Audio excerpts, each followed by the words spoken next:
Good morning, everyone. My name is John Beehler. I'm the president of Jacksonville State University, and I'd like to welcome all of you to this core workshop and to Jacksonville State, the intellectual, cultural, and educational center of Northeast Alabama and the friendliest campus in the South. So we're really glad to have you here today. I was looking over your agenda. You have an exciting agenda covering a lot of really important topics relating to technology. As you know, from your experience, technology is transforming education, not only just nationwide, but worldwide. And it's important that we all get a better feel for how we can use technology to enhance the experience of our students. A lot of other things that that are really important are engaging the students and making sure that they're really prepared for the workforce. And I think if you look at your agenda today, I think all those things are covered and will be covered extremely well. I was just saying, I wish I could just sort of hang out with all of you here today. It seems like it'd be very interesting. Unfortunately, I have a pretty big agenda today, but I hope you enjoy your day and enjoy Jack State. And don't forget, our Gamecocks are #1.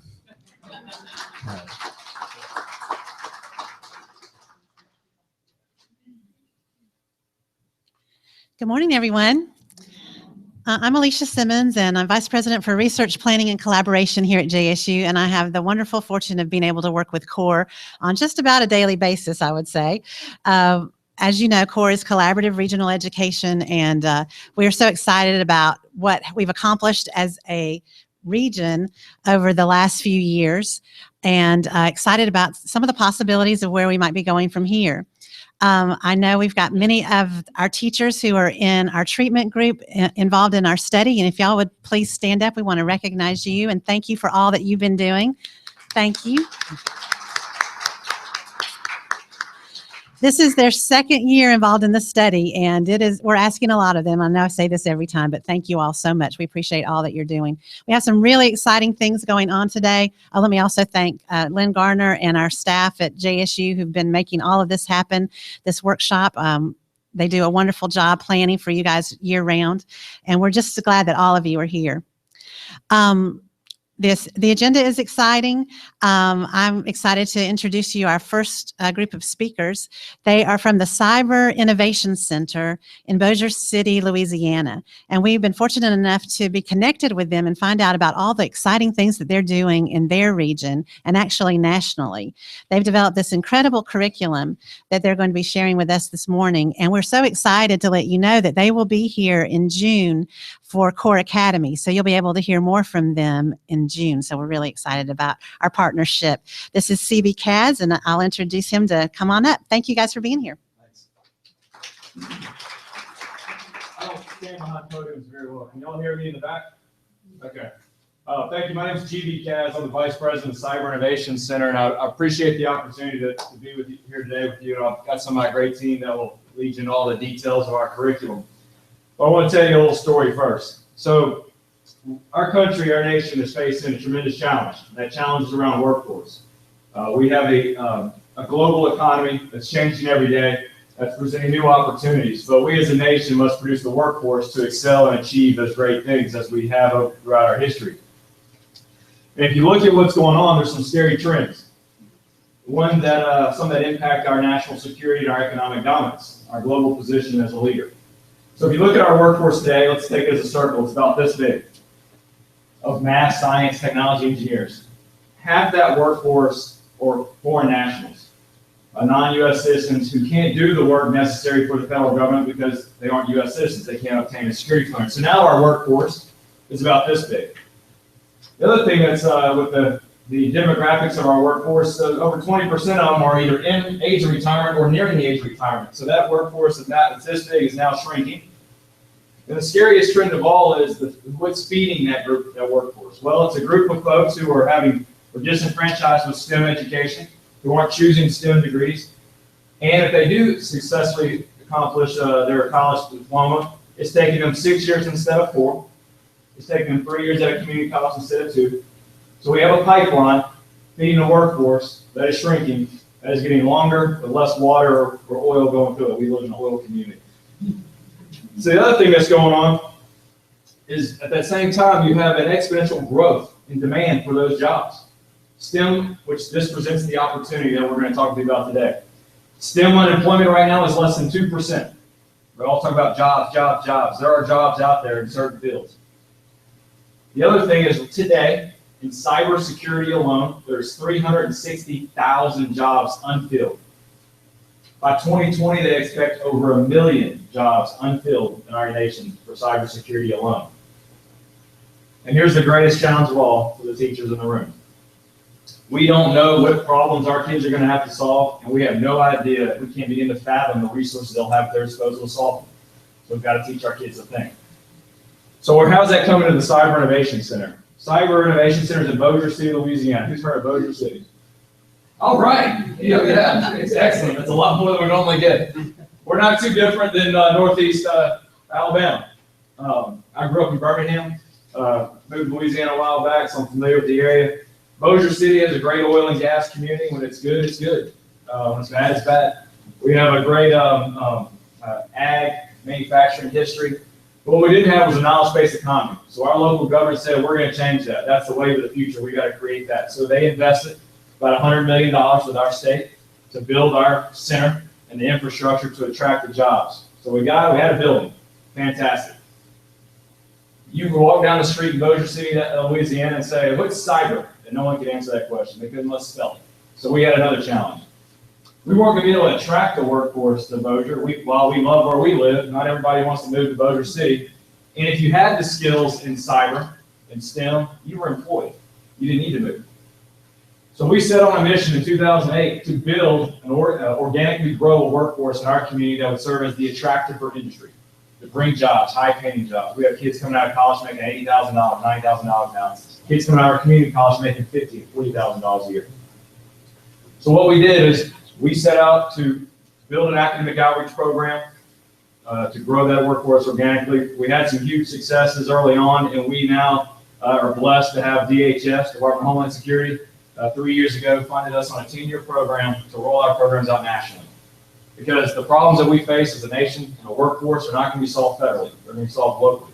And this is where you come in. We believe teachers are the key to systemic and sustainable change in education.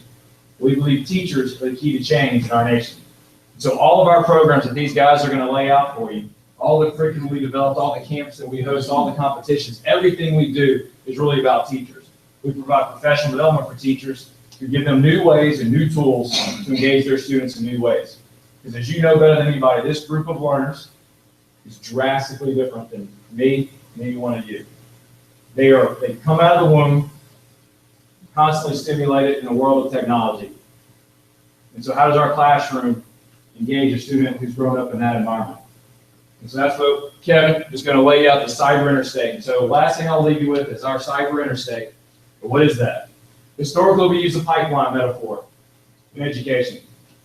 The problem I have with that means what you put in is what you get out. And that's not necessarily the case. So in Interstate, what we want to do is provide opportunities for students of all different walks of life, all different abilities, all different interests and ideas to get engaged at any point in their academic career, lead them on a path so they can get off at any point in their academic and professional career. So we call it Interstate. And our goal across this nation and for DHS is to reach 2 million kids by 2020 to get them on the cyber interstate so they can solve the challenges that our nation faces. And the last thing is, what is cyber? I've used that word a lot. I should start with this. Cyber is the integration, our definition is the integration of STEM and liberal arts disciplines. So you got the STEM, which is the fundamental things to do anything in cyber, if you will. You got to understand the math and the science and the core of the stuff, the foundation. With the liberal arts, to answer the why question. So why do I need to know what X equals? That's the question I asked a million times when I was growing up. Then you have a societal context. The integration of STEM and liberal arts with societal context to make it relevant, with technology underpinning to make it engaging. So Kevin will walk you through what we've got going on in our cyber interstate, and appreciate your time. Kevin Dalton's our Director of Academic Outreach for the Cyber Innovation Center. So I realize we're getting recorded here, so now I get to get live or wired live for sound. So again, my name is Kevin Knowlton, the Director of Academic Outreach for the Cyber Innovation Center. And as GB mentioned, we really have a fundamental task as educators to solve this workforce issue. And I go back to when I was in the school environment. I was a former assistant principal of a K-8 school. And one of the greatest challenges that I had was working with teachers who liked to teach things the way they've always been taught.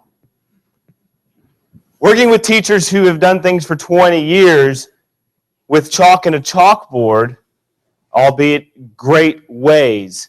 However, my biggest challenge is how do we take a 5 minus 2 equals 3 problem and create a context where it is fun and engaging for students. So this is a very basic example, a basic story, but I was working with a teacher who loved to use the example, Johnny's got 2 apples. Johnny has 5 friends coming over. How many apples does he need to go out and purchase? Answer's 3. We're checking that standards box, right? We're teaching the subtraction, we're teaching the fundamental math, how to do that math problem. But why do we have to use apples? Why do we have to use apples? Why can't we create a context for the math problem and say, Johnny has a computer that has 2 gigabytes of memory. Johnny, for Christmas, got this really cool program that requires 5 gigabytes of memory to run on his computer. How many gigabytes does Johnny need to go out and purchase for his computer? We begin to introducing what a gigabyte is. We begin introducing what computer engineering is. That's the context in which the Cyber Innovation Center and the National Integrated Cyber Education Research Center has used to embed these fundamental concepts into curriculum so that as they progress through middle school, as they progress through high school, they are then prepared to solve that workforce like GB said. When we think about it in high school, when a student chooses or is forced to choose to take Spanish 3 or Algebra 3 or Calculus, they really are making a career choice right then and there. So what are we as educators doing to prepare that foundation to make sure students are equipped? Because the age-old question we ask our students is, hey, what do you want to be when you grow up? Why don't we flip? We have to flip that question around and saying, what are we as educators doing to make sure our students know about all of the opportunities? Now, let me tell you, I'll be the first to tell you, in the classroom, when you ask me to introduce cybersecurity components into a math lesson, I'm going, whoa, hold the bus. I don't know the first thing about cybersecurity. One of the great things that we can hear, and Chuck will mention here later on, is there are ways and strategies and techniques that you can be ahead of the curve, that you can take basic concepts that is injected and embedded into our curriculum and make those connectivity points to what is malware? How does malware work? What is ethical hacking? Because as educators, we are facilitators, right, in the classroom.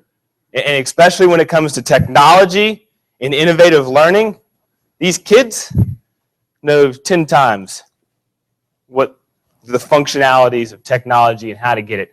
What we do as educators, we facilitate an environment to where we guide them down a path to accomplishing that mission. One of the great phrases I use throughout the years is, kids these days, right? Kids these days. Kids these days are a unique breed. And they learn and receive information in so many different ways. That chalk and chalkboard teaching strategy is worked before, but the stimuli that these kids are introduced to, even at the age of 3, when my 1-year-old neighbor can work my iPhone better than I can, I'm left scratching my head going, wait a minute, what are we doing in the classroom? So these kids are introduced to this stimuli so early, and they begin receiving information in different ways. And they receive that information hands-on. They receive that information by getting in there and doing. They are disengaged when it is a lecture style. So I say all of that to kind of tee Chuck up to introduce you to the curriculum. This cyber interstate that we've developed is providing that next generation learner with the engagement tools that they need to learn about the skills, hard and soft skills needed for that workforce.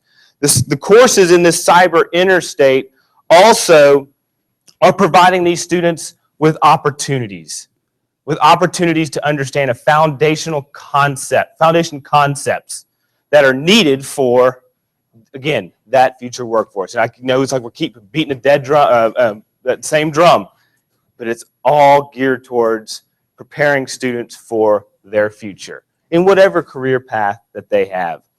The last thing I want to mention, then I'm going to turn it over to Chuck, is to talk about the overall layout of our curriculum and how it is built so it's used as an empowerment tool for you, the educators, to begin implementing into the classroom.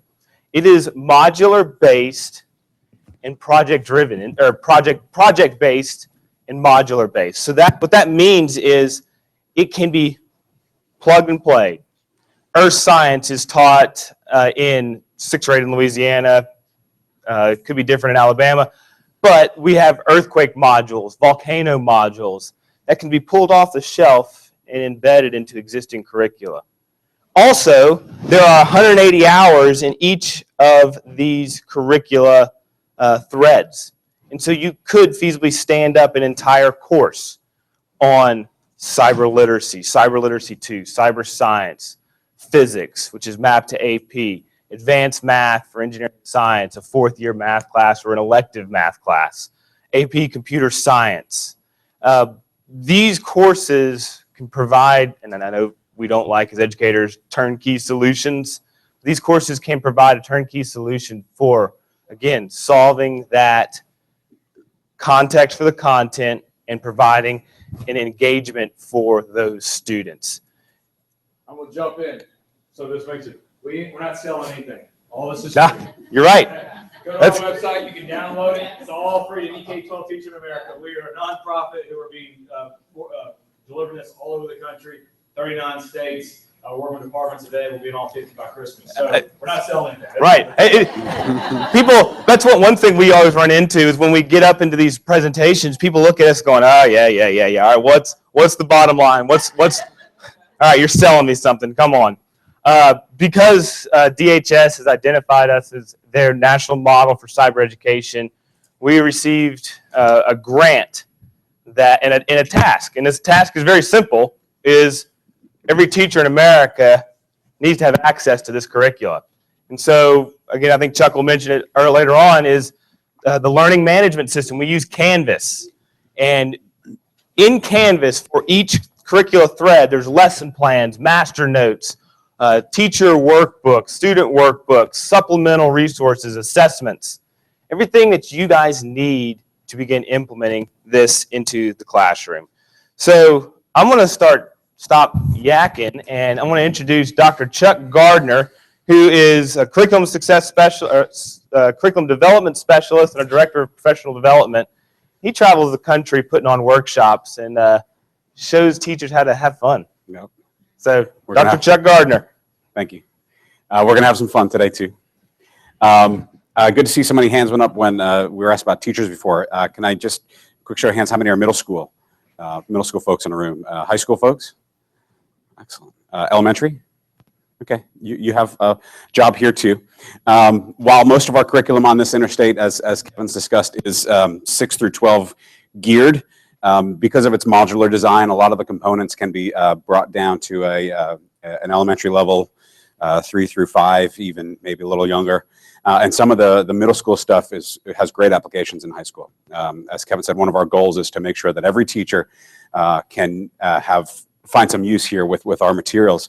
So some of the middle school stuff, which we're going to demo 2 specific activities today, have some real good applications for some high school for some high school teachers.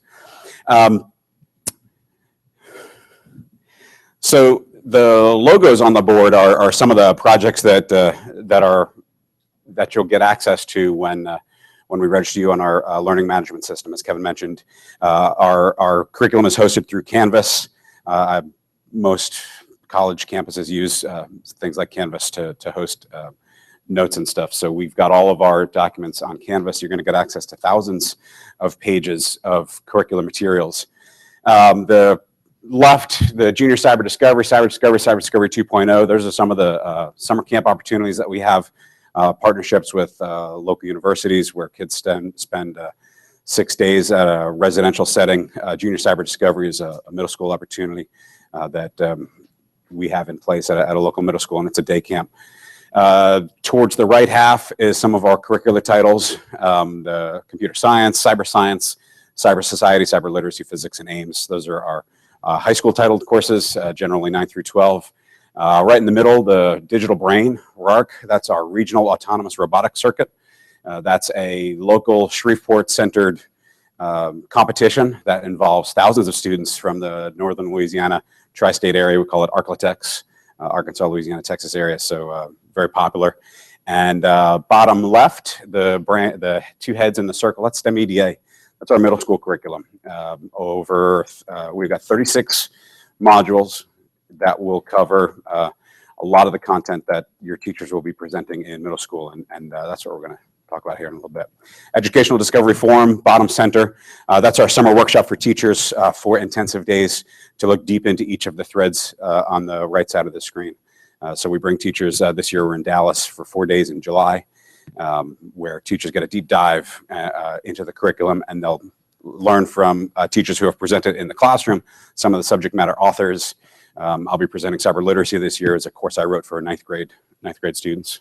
If you're interested in any of the PD, like the Education Discovery Forum, we have scholarships for teachers to attend, and we can cover all or some of the registration fees and all or some of the travel costs. So just make sure you get with Kevin afterwards. I'm an AED, I'll jump in and out.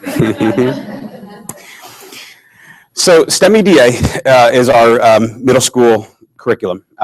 We have, every module has 3 levels, 6th, 7th, and 8th grade. Explore, discover, and apply is what our EDA acronym stands for. First thing we're going to take a look at today is our catapult module, and we're going to take a look at the 8th grade version of it. Just a background information on something Kevin alluded to before with our learners.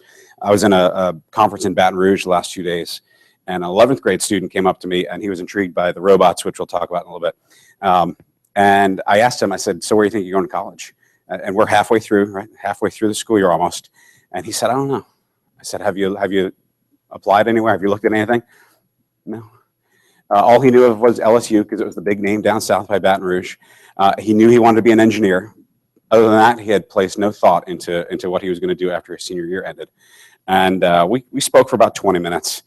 And I tried to encourage him to take a look around, start identifying some schools you want to apply to. He had taken the PSAT. He was scheduled to take the ACT in the fall. So I said, good luck and congratulations. You're on that path, which is good. But, these kids are assuming that a lot of the work is done for them, and we've got to encourage them to get their hands dirty. And that's a lot of what STEM EDA does in the middle school, and that's what our high school curriculum does also. They're working their hands on projects, every day with these project-driven sessions. Our middle school program is built around this engineering design process. We work for a government contractor, so we love acronyms. We call it the EDP. Our engineering design process is an iterative cyclical-based process that involves 7 steps. It's engineering in nature, so the middle school curriculum is very engineering focused. And we're gonna work through the first 2 or 3 steps here and just talk about how this process works. We've got posters online that you can print out and hang in the classroom that focus on this, and it's a real neat way to show kids that you're not done until the process is done. And even then, our step 7 is improve and redesign, and it kicks right back off at 1 again. So we're pretty proud of this, and I'll wait here. The reason we use engineering is it's the application of math and science they already have to learn.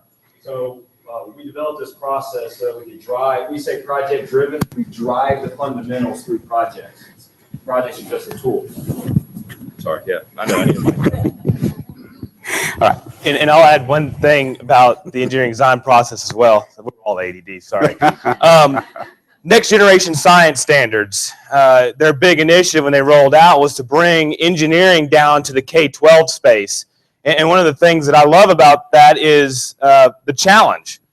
Because how many engineers are in the K-12 space? They are few and far between. And so the way this is designed is that it takes those engineering principles and allows teachers, math, science, technology teachers, and English language arts teachers to begin introducing those principles that next gen wants to be brought down to K-12. So we host these professional development opportunities around the country. We did 10 cities in just about 10 weeks this summer, including Rhode Island. It's a busy summer.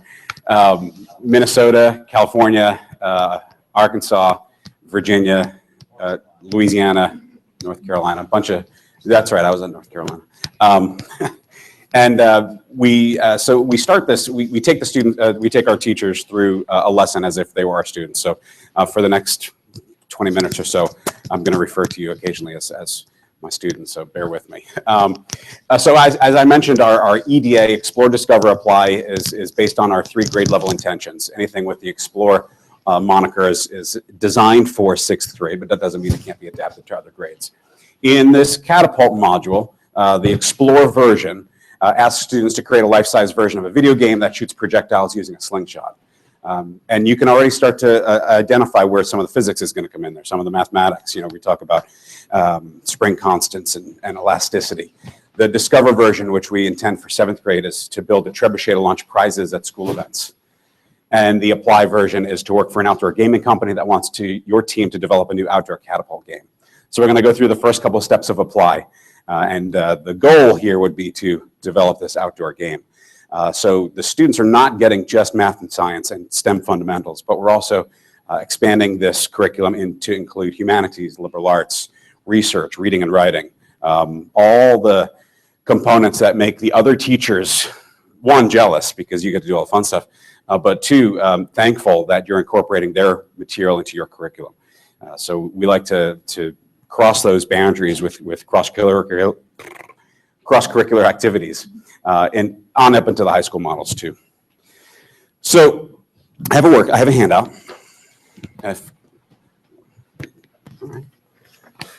And based on the attendance here, we should have plenty for everybody. So I'm going to start in the back. You're going to build a catapult.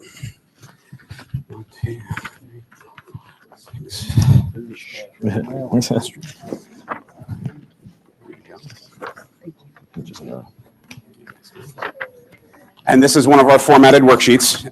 When you gain access to our curriculum, everything that we have online is formatted PDFs ready to go. As Kevin mentioned, teacher notes are included, master notes, handouts, tests, quizzes, rubrics. Oh, sorry. You snuck in. Everything you need to literally drop this into your classroom on a day or two's notice. So you're going to get some supplies, and this is called our prototype. So we're going to start with a scaled down prototype, and from there we're going to talk about some of the physics and forces that are involved before we go towards the full scale version, which is up here somewhere. Gosh, I can't imagine where. Big old catapult. These are in groups of 12, so there's 24. Everybody gets one. Yep. That's right. So most of our middle school stuff is local home source, homegrown supplies. You'll see this bag that's coming out has tongue depressors, pencils, and rubber bands. That's it. If you, we also have, if you don't want to go to the store and buy them, we have a partnership with NASCO, and everything can be bought online, drop shipped to the school. So we also have easy access through online distributors.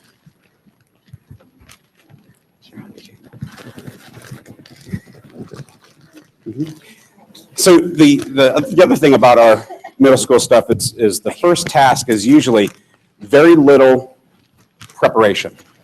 Here's your supplies. Here's your objective. See what you can find it. See what you can figure out. So you've got a bag full of supplies. You've got some instructions on the sheet, but your job is to make a catapult. You don't have any projectiles yet. Those are coming shortly. I have them up here. I'm a little nervous about the interaction of the projectile and the carpet, but it's okay. We're all educators. So you've got some guidance on the worksheet. Your job is to build a catapult. You have 2 craft sticks. You have rubber bands. You have pencil, and you're going to get gummy bears in a little bit. How would you use these supplies to build a catapult? You got some procedures. You got 7 steps. 1 stick. Supposed to be 2 sticks? Huh? They only have 1 stick? Oh dear. We'll give you 2 bags. Yeah. Okay. You may have to partner up. We should have enough. Yeah, you need 2 popsicle sticks. You got 2 popsicle sticks. Some of them have 2. Oh, You got some have 2 popsicle sticks. If you don't have 2 popsicle sticks, you're good? It's hard to find good help. You got 2 popsicle sticks? 2 popsicle sticks? You good? Here's another one. Nice. You got 2. Yes, ma'am. So now you have 2 popsicle sticks. You have 2. I'm not an engineer. Okay, I'm an guys have 2 English popsicle teacher, sticks. and I Some know that extras. Archimedes said, "Give me a fulcrum and I can move the world," but I'm an English teacher. I'm not Archimedes, and y'all want get me 2 to figure out. popsicle Yeah, he'll, we actually bring him on a He's little. going to show us. He's gonna show you how. Okay. I don't want to steal his thunder. This is why I'm not mic'd up normally. Anybody else not have 2 popsicle sticks? Would like a second? We have these many left. Just like in the classroom, you improvise.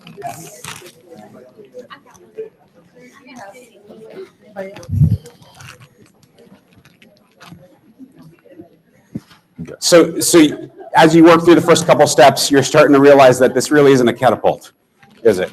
Right? It's how would you classify this? A slingshot, okay.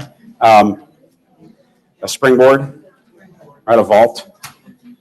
Is it going to launch a projectile? Oh yeah, it's going to do a good job of launching a projectile. Someone has a model for me I can show up and demonstrate to the class. This is where the verbal descriptions were taking you. If you hadn't gotten here, right? This is what you're creating. You had no picture. You just had a couple written steps and a bag of tricks, and it looks like most of us got here. So congratulations. You made it. All right. If you didn't, you're in the group that I am normally in. So you've created a catapult.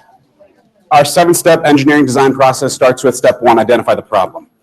We know the objective here is to launch something. This something is going to have mass. We're going to want to impart a force on it so that it moves. We can talk all day about Newton's laws and all sorts of physics-related references, But the first objective is to get things flying through the air so that we have a context to talk about. So we've got 4 bags of gummy bears. Frighteningly enough, they're pretty close to the color of the carpet. So if you get 4, please make sure at the end of the day you throw 4 away. Unless you eat one of them. Yeah, unless you shoot at someone else, then you're going to have net -1 and they're going to have net +1. But just, we didn't get clearance from the library to use gummies, so if they ask, this never happened.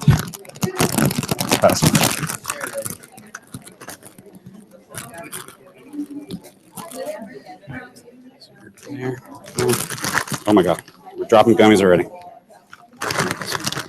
How many, Chuck? Ish. Okay. You weren't supposed to figure that out. You got passed our. You guys put one together?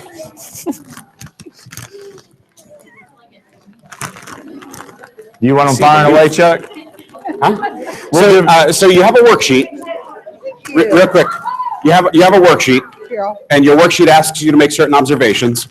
Yes, the excitement of launching gummies through the air is overwhelming, but make sure you're doing this for science, and record some observations. So take some time to identify what's happening with your gummy as it rockets through the air.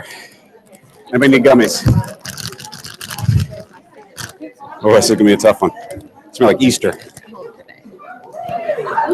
I have a fun with my little 4-year-old. We have a good time with all this stuff. I need some more. Here, you go up there and teach. I'll go. Sure. Fire away. I want to stress this is for science. There's observation and note taking.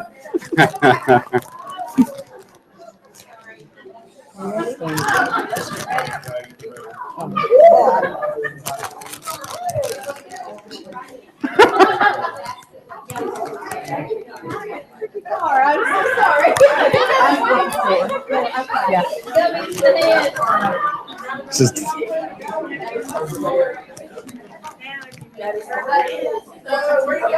there another rubber band in the kit?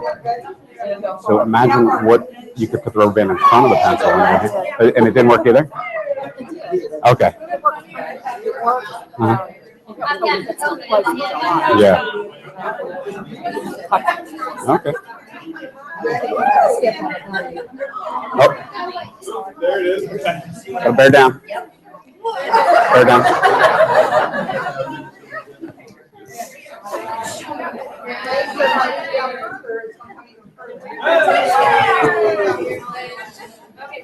so I want you to while you're having fun. I want you to just listen, right? So what's going on is you have people laughing, people talking, people having fun. Research, as you all know, shows if you can increase student engagement, right, they're going to be more involved. Their time to retention is going to be even higher. So we have kids in our school showing up at 7:30 in the morning when classes start to 8 so they can start working on their projects ahead of schedule. We've had feedback from communities where the schools are saying it's transforming not only their classroom, but parent involvement's going up. People are getting engaged in the classroom, outside the classroom. So it's all about student engagement, and these are what these projects do. When I taught the 9th grade electricity module at cyber literacy, my administrators always remarked how there's every school has truants, every school has kids who show up late. My classroom never had any late students. They were always there before the bell, getting ready to work with the robots we'll talk about a little bit. So as you work through this, you're looking at the worksheet. The bottom of the worksheet has 4 rectangles for your observations. Some suggestions for you were to move the pencil away from the rubber band, put less pressure on the top craft stick when pulling it down, place the gummy candy on different locations atop the craft stick. And this is exactly how most of these middle school lessons start, with a chance for students to have fun, to build, and then to make observations. And right away, we drive towards the science, we drive towards the interaction, and the project group-based learning concept is really driven home. So what did you find out? What effect was there of moving the pencil? Closer to the rubber band or farther from a rubber band? Farther from the rubber band, it didn't go as far. So therefore, moving it the other way would benefit. Is there a point where it doesn't benefit anymore? Or is it right? I mean, can you go all the way up right up next to the rubber band? The beauty of this is you can go right up next to that rubber band. It's still going to be able to stretch, and you're going to get really good flex, and the popsicle is going to launch that poor gummy into orbit. Put less pressure on the top craft stick. How would you summarize the effect of putting less pressure on the top craft stick? So your initial thought is that it's going to travel less distance, right? If you put less pressure on it, it's going to return less force to the gummy. But you indicated with a visual. What did your gummy do? It was more than art. Right. So it actually changes the shape of the path, and you can bring in the algebra concepts. We're talking about parabolic or ballistic flight, and then where's the application down the road?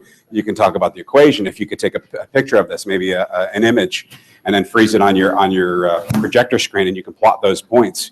You can see that. You can see gravity. Obviously, you can see drag, and then you can see ballistic flight, which is really neat. Number 3, place the gummy candy on different locations on the top of the craft stick. What happens as you move the gummy towards the pencil? Right, your distance again is reduced. The closer the gummy is to that fulcrum point we talk about to give it its nomenclature. So step 1 is all about identifying the problem. We have an objective to launch a projectile. As we said, the 8th grade version is we work for an outdoor gaming company that wants your team to develop a new outdoor catapult game. So we know what the problem is. We're doing some initial research, data, observation. And our step 1 of identifying the problem is important because we want to keep students focused on that task. So we refer to this EDP process to get them back on task. Why do we want to identify a problem? What is it that we're trying to design? What goals are we trying to accomplish? Are there restraints, and what's the context? Some of these other projects that are up here, we'll talk about the context and the restraints in the builds. It's some really fascinating thought went into the creation of these to expand it to just beyond the science and the math. Step 2 gets into what we call research the problem, and this is where we bring in a lot of our humanities components. Some of it is self-inquiry based. You can distribute articles to extract information. We had sharing going on before to talk about some of the observations. We provide leading questions. Here was an example of a mini experiment that got everybody working. And then we've also provided a series of practice problems and things for you to work through. At our training sessions, we have, just like you guys are sitting here today, we have teachers work through the entire module. Our modules typically are designed to last anywhere from 2 to 3 weeks if you teach the whole thing. If you want to take pieces of it out, you can accomplish some tasks in 2-3 days. Our workshops compress that even farther down to a matter of 4 to 6 hours, and we're trying to show you the whole thing just to give you that confidence to bring it back into the classroom. In this catapult module, students are asked to research fun facts about catapults, and with internet access that most schools offer, they can go online and find some great stuff. History of catapults, modern usage of catapults, and then some STEM fundamentals. We'll give them leading concepts to research, like fulcrum and pivot point and thrust and gravity and whatnot. We also provide things like historical examples. Again, this is straight from the PowerPoint, from the presentations that you're going to get access to. And here we look at some historical examples. The ballista, which is more of a crossbow, which was developed around 50 BC. A trebuchet is next, which you might see on Science Channel or Discovery Channel with the pumpkin chuckers. Right, these are the ones that has the arm that flips up and they get some incredible distance. There's the 7th grade version builds trebuchets. The mangonel, which is we're getting to a more modern catapult design. And then we use this same platform to now start talking about the science and the math behind it and talking about some of the vocabulary so that we can all be on the same page with the material.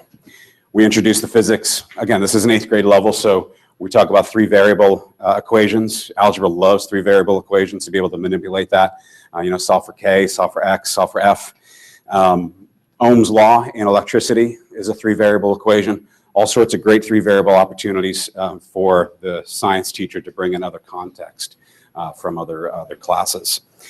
So we won't bore you with the physics. We'll move right on. And step 3 is to brainstorm solutions. And this is where the partnership at the desks comes to play. So if your classroom is arranged into groups, or if not, most of the middle school material, we encourage to work through in groups. Students have to learn how to work together. We've got resources for that also. We have decision matrices online where you can print out a decision matrix where students are going to contribute their own version of what they think the final product should look like. How do you vote? How do you make it equitable so that all students, have a voice?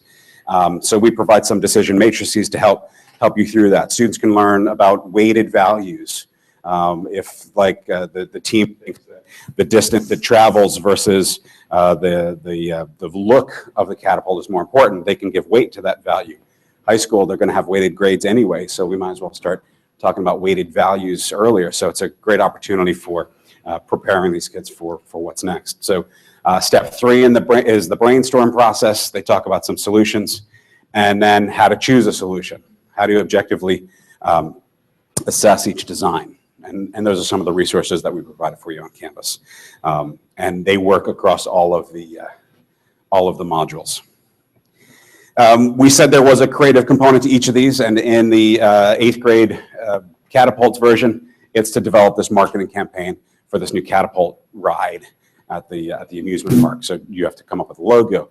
You have to come up with a name for the game and the catapult, slogans, catchphrases, list selling points. When we talk about the roller coaster module over here, the 6th, 7th, and 8th grade version of the roller coaster module, we give you the templates as part of our curriculum. You just photocopy them onto cardstock or paper. It's like print your own money. The kids cut them out. They design their own roller coasters. But the 8th grade version takes a business plan approach where they're given a plot of land and they're given zoning laws within the neighborhood that say you can only build so high. So team A will get, 50 square feet and they can only go 3 stories high. Team B might get 100 square feet, but they can only go 2 stories high. And team C might get, somewhere in between and they can go 4 stories high. And then they have to buy parts. They have to plan out how they wanted this roller coaster to look. And then they have to provide a business model that says, we're going to charge this to admission to make back the costs invested in building this roller coaster park. So it's not just the science and the math that the students are getting with this. There's a whole lot more to each one of our threads. And the creative activity is really where we give you the license to let them kind of explore the stuff. So it's very powerful, and we've gotten some great feedback. Step 6 in the engineering design process is to test and evaluate. This is where they build the full-size model. So you built a springboard, you built a vault as your prototype. Through the creative process, you're going to talk about ideas. Maybe you're going to research some more modern methods of catapults, and you'll see some better examples. Your students are going to put their heads together, and generally they come up with something which is pretty similar to what's on the table here. This is an example of a final version of a catapult. And Hooke's law, I flashed on a board for just a second, talks about spring constant, and you're going to determine that. You'll take your students through a lab where they hang objects from the spring, and they can measure the deformation of the spring, and they can determine a constant. What's the ideal constant for this catapult to create the best ride experience? Like we said, all of our materials are pretty easily locally sourced. We do have partnerships with NASCO that will put all this together into a nice manageable kit for you. But we do use a lot of foam board. We do use a lot of craft paper. Some of the other stuff we'll look at in just a second here. But the prototype version becoming the final model is around step 6. We talk about potential energy, kinetic energy. A lot of those great terms are introduced throughout the middle school modules.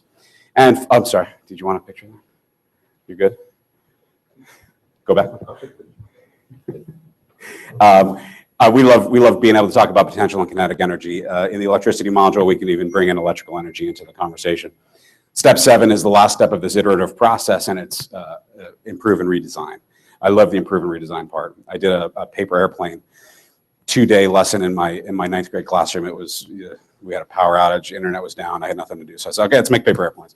They make paper airplanes, and I said, okay, make them better. And they're like, what? This is my best paper airplane. I've never been anything better. Well, redesign it. You can do better. And step 7 is all about that. The class comes back, they share ideas, they share observations, and while you may not have the time to improve and redesign, it leaves them with that feeling of, yeah, we probably could have done better. What if we did change this variable? And then you've got opportunities for after-school organizations, before-school work. Really great opportunities for student learning as this engineering design process comes to full cycle. So that's a quick glance into our Catapults module for 8th grade. What we're going to take a look at now is the music module for 8th grade.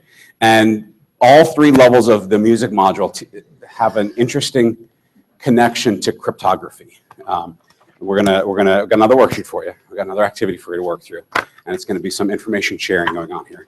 But you're going to see some neat connections to cryptography, which we'll talk through in just a second.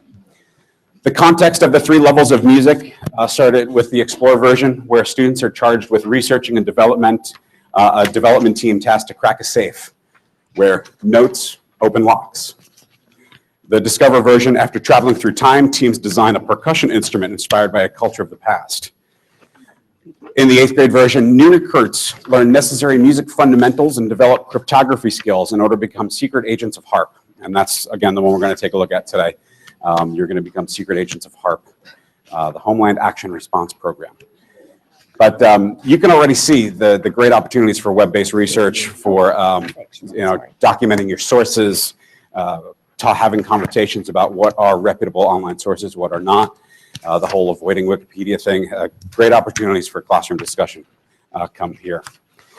So the first activity it's one of our icebreakers, but we like to present this to students as the part of the lesson.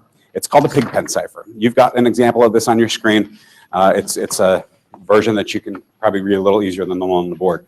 But I've got some animation on the board to help you understand how the Pigpen Cipher works. You see all 26 letters of the alphabet. A through R are in the tic-tac-toe board version, and S through X are in the X version. So how do we read a Pigpen Cipher? So if I got this as a symbol in my encoded message, how you use the Pigpen Cipher is you find where that quadrant is on the Pigpen Cipher. So we've got A through Z. What letters fall inside of this shape? And you see M and N, right? So how to identify which is M and which is N? Well, I'll tell you that this one is, so it's M and N. How do I identify which one it is? This one's M. What makes M different from N? The dot, right? So if the first one was M, what's this one going to be? N, right? So we got cheesy PowerPoint animation to, again, show you that, in fact, it's N. So how about this one? It's Y, not Z, because the Y doesn't have the dot, and clearly that must be Z. So at the top of the page is your Pigpen Cipher. There's a couple other samples to encourage your students how to work through this. And the PowerPoint that we provide does include some of these animations. There's a sample message down below, and we've actually gone through and created probably close to 24 codes that you can print out, slice off, and then hand them out. And we give you solutions on a separate page so you don't have the solutions.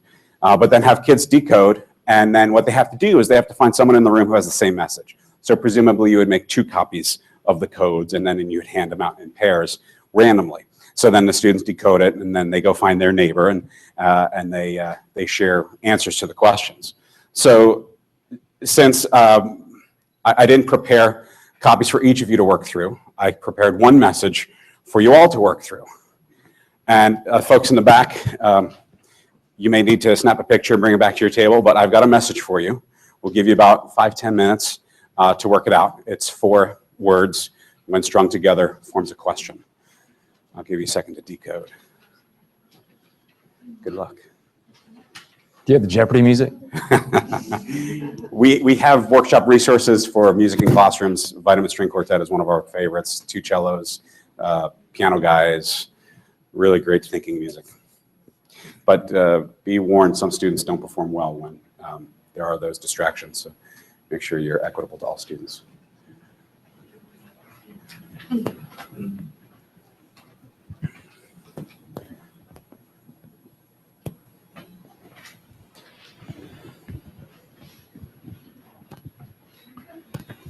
You have the pins. And when you get an answer, Nice. share with your neighbor. Pins. Not a lot. You want to give away some? Give away one that finishes first. We're not selling anything. Could be a patch. Yes. Turn your radio off. Turn your mic off. I don't know if it will wipe.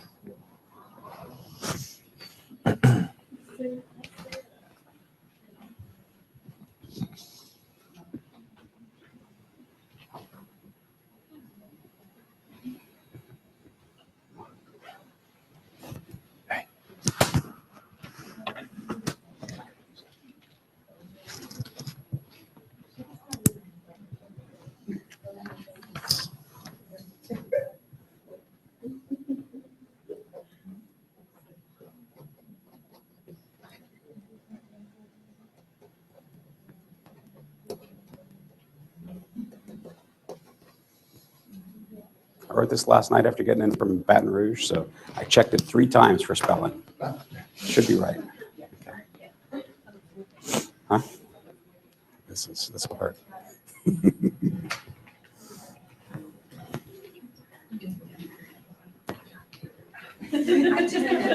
So, the last letter was. Okay, I think I got it right. Anybody want to share? What you got? Which teacher inspired you? And do you want to share your answer? Did you have an inspirational teacher? Oh, I did. Susan Modest. She was my creative writing teacher. And she was fabulous. High school? Yeah. Outstanding. She was like quite the hippie. It was great. Anyone else want to share an inspirational teacher? And you'd be surprised how many are in STEM and how many are out of STEM. Mine was a math teacher. It was my high school math teacher. I had him 2 years in a row. Didn't teach me calculus. My calculus teacher stand on a podium of his own. But this math teacher was truly inspirational. He had a chalkboard.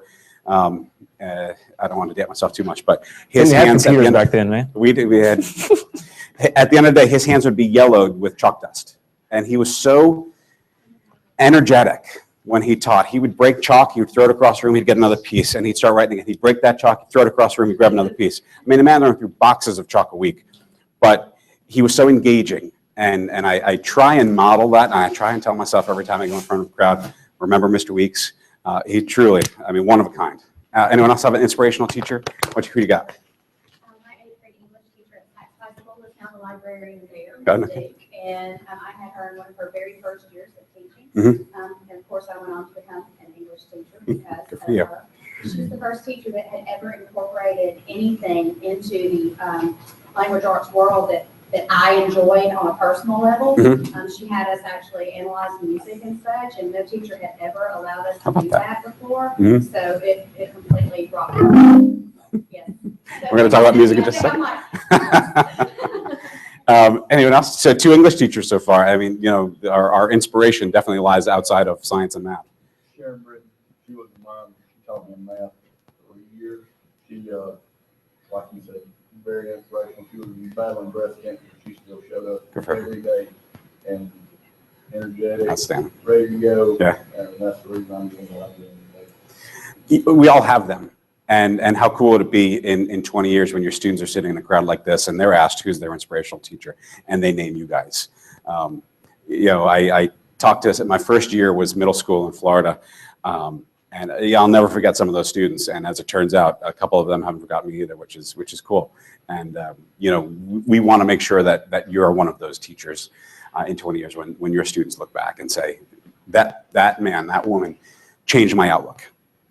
You know, brought me back from a scary place if it was maybe. But you're right. This was which teacher inspired you? A couple shapes and dragging and copying and pasting and moving stuff around. You can create your own customized stuff too. We want you to bring this into your classroom and own it. We will gladly give you credit for things that you do in your classroom with our material. You know, this time last year I was in a classroom teaching robotics to 9th, 10th, 11th, 12th graders. I had written a 9th grade module. GB and his team caught wind of it. And lo and behold, it becomes cyber literacy. And now I'm presenting it on a national level. So we want to hear how you guys are using this stuff so that we can give you credit. We'll put your name on it. We'll put your school logo on it. And we want to share back and definitely incorporate what you guys are doing. Because there are a lot of great things that we can't think of by ourselves. So we need your help on that. So this is cryptography. This is music. This is the 8th grade version. And students are asked to build harps, essentially. And again, nice, easy to source materials. We do find that you get what you pay for when it comes to a Frisbee that you're going to put tension on. But we had some dollar store specials that turned into tacos within a week. This one's been about a year now, and it's starting to show signs. The context behind the 8th grade version is your new recruits for the Homeland Action Response Program. Your task is to learn how to create and decipher codes using cryptography and music fundamentals. And the final challenge is to test your cryptography and decryption skills to decode messages. So there's I couldn't figure out which slides to delete, so I left them all there, and maybe I'll flip through a couple of them. But essentially, you've got the alphabet of 26 letters, which you have to figure out how to turn into music notes so that students work in pairs, and each of them is given half of the alphabet, 13 letters for student 1, 13 letters for student 2, and together they have to play a code that unlocks or encrypts or decrypts these messages. So we've come up with this concept of the Frisbee harp, which has 13 strings and all sorts of geometry you can talk about here, the spacing at the edge versus the spacing in the middle. We've got jeweler's stretchy twine, and there's little jeweler's crimps at the end. So there is a little bit of labor involved in this. We do recommend, because these cup hooks are going through the Frisbee, that you might want to pre-drill holes if you're going to do this in your classroom. But this could take a full class to a class and a half for students to assemble. But once it's here, you're not going to play any high definition songs on it. It's not going to hold its tune for long. But you get to talk about frequency and tension, and maybe a chromatic scale. You can have them try and tune it. It's only going to last a couple hours until this string stretches in whatever human environment you're teaching in. But there's more than just the math and science. Now we're going to start talking about music concepts. So some of the research they have to do. Remember, we want to take this out of your four walls, and we give them access to look up musical cryptograms, what the Enigma machine was, what was a Navajo code talker, the secret code of Lewis and Clark, which, by the way, is a Vigenère cipher, an excellent way to bring in computational skills because you can write one in Excel. I have a lesson for that. And cipher disk, which was the Ovaltine joke from Christmas Story. And we actually have students build cipher disks. So this is what the cipher disk looks like. Our full-size version is cut out of a sheet in 8.5 by 11. In the movie, it was the ring that he got in the Ovaltine to tell him to get more Ovaltine. Like I said, we're not selling anything. So the cipher disk that we have you build in the classroom is blank. So students cut it out, they fill it out. Those little brass paper holder thingies put through the middle. That's it for the cipher disk. And then if you watch carefully, the inside alphabet's going to shift, and this is where the shift comes in. So this is a shift cipher. And what happens is the inside alphabet, the A shifted to U. So we call this an AU shift. Your original message is the inner wheel. The coded message is the outer wheel. And if I shift A to U, everything else shifts proportionally. So B becomes V and C becomes W. And then we give them codes to encode, phrases to encode to practice, and then they share with their neighbor to decode. For example, if we wanted to encode, I'm an agent of HARP, with this A to U shift, every A is going to become a U. And you might have seen this growing up in the newspaper, right? This is the what do they call these riddles? Where it was just it was the cryptograms, right? That's all it is. It's a shift cipher. Once you figure out the shift, the rest of the message exposes, pretty seamlessly. Another reason why we don't use shift ciphers anymore is because they're really easy to break. Once you figure out patterns of words, there are only so many two-letter words in the alphabet. Scrabble players probably know them all by heart.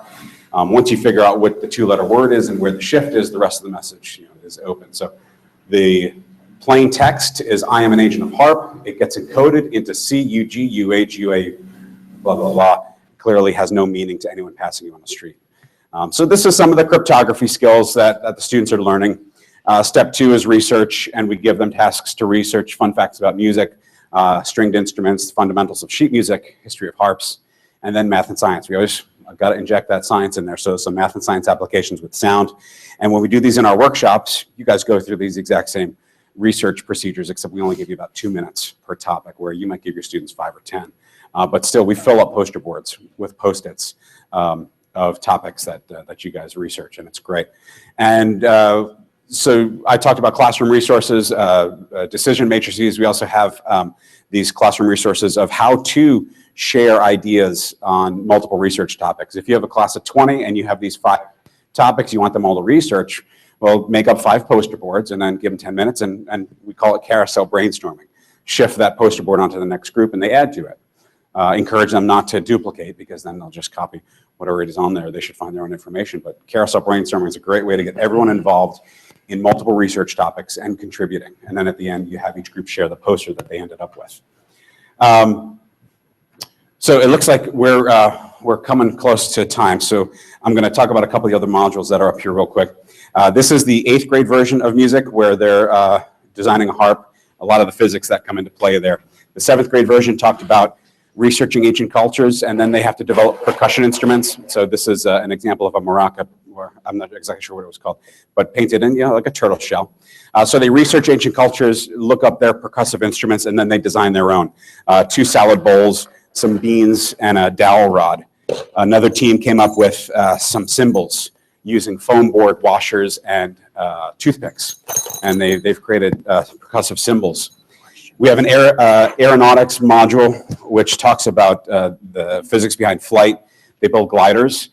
They start with, much like you guys started with your catapult, a Ziploc bag with a couple popsicle sticks and rubber bands and a little clay ball, and they have to test different principles of flight. Move the weight to the back, move the wings forward, move them together, move them apart, and then they test flight and they make their observations. And then this is the class model. Everyone builds one of these. Again, foam board, some colorful duct tape, a cup hook, and then they launch it from a yardstick and a rubber band.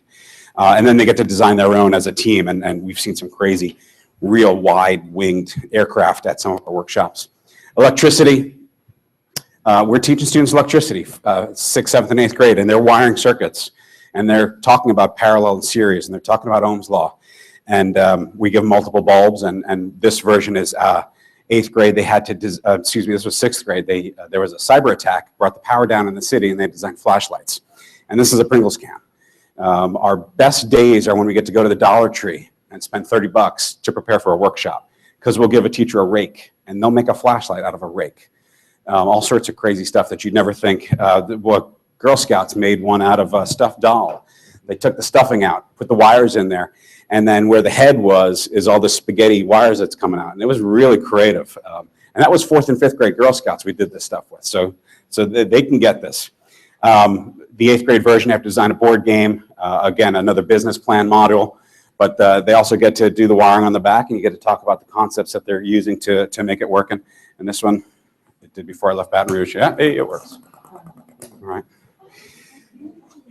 In high school, they're working with a robotics platform called the Bobot from Parallax. It has wheels. They can make it maneuver, but it also has other features. This one, for example, there's an infrared signal coming from the room, because this is an infrared receiver, and this is a standard household remote programmed to operate a Sony. But what it does is, We trust you. all right, I made it to play scale, and students do this. And we give them the frequencies, and they program the frequencies into the speaker, and they have to do all the programming from scratch on basic language. We're talking about hacking. I've got up here a bank vault and a hacker that hacks into the bank vault and finds the code and then flashes it in LED lights. We talk about binary systems. We have a physics course, which is Louisiana approved for graduation credit.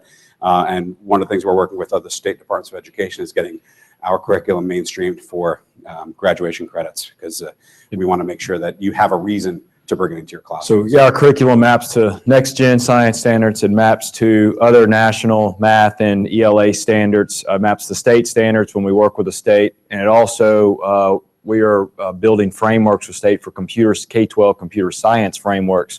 That is also maps to K-12 CS standards. So we map to a lot of rigorous standards, national, but as every state's a little different, every district's a little different, we work with them to, a lot of times you can just walk it.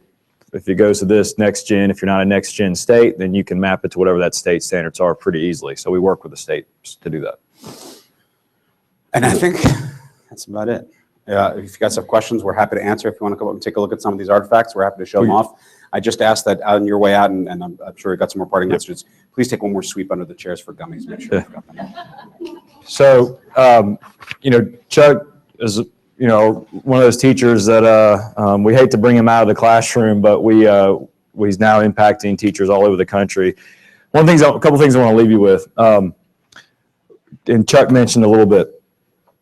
We truly believe that this model is, I'm a business and finance guy. I have an MBA. I'm not an educator by a family of educators, but I'm not an educator. What I believe my job is to put a lot of smart people in the room together and then empower them to innovate. And we want you to be a part of our family. And we mean that sincerely. So we have teachers all over the country that are using our materials.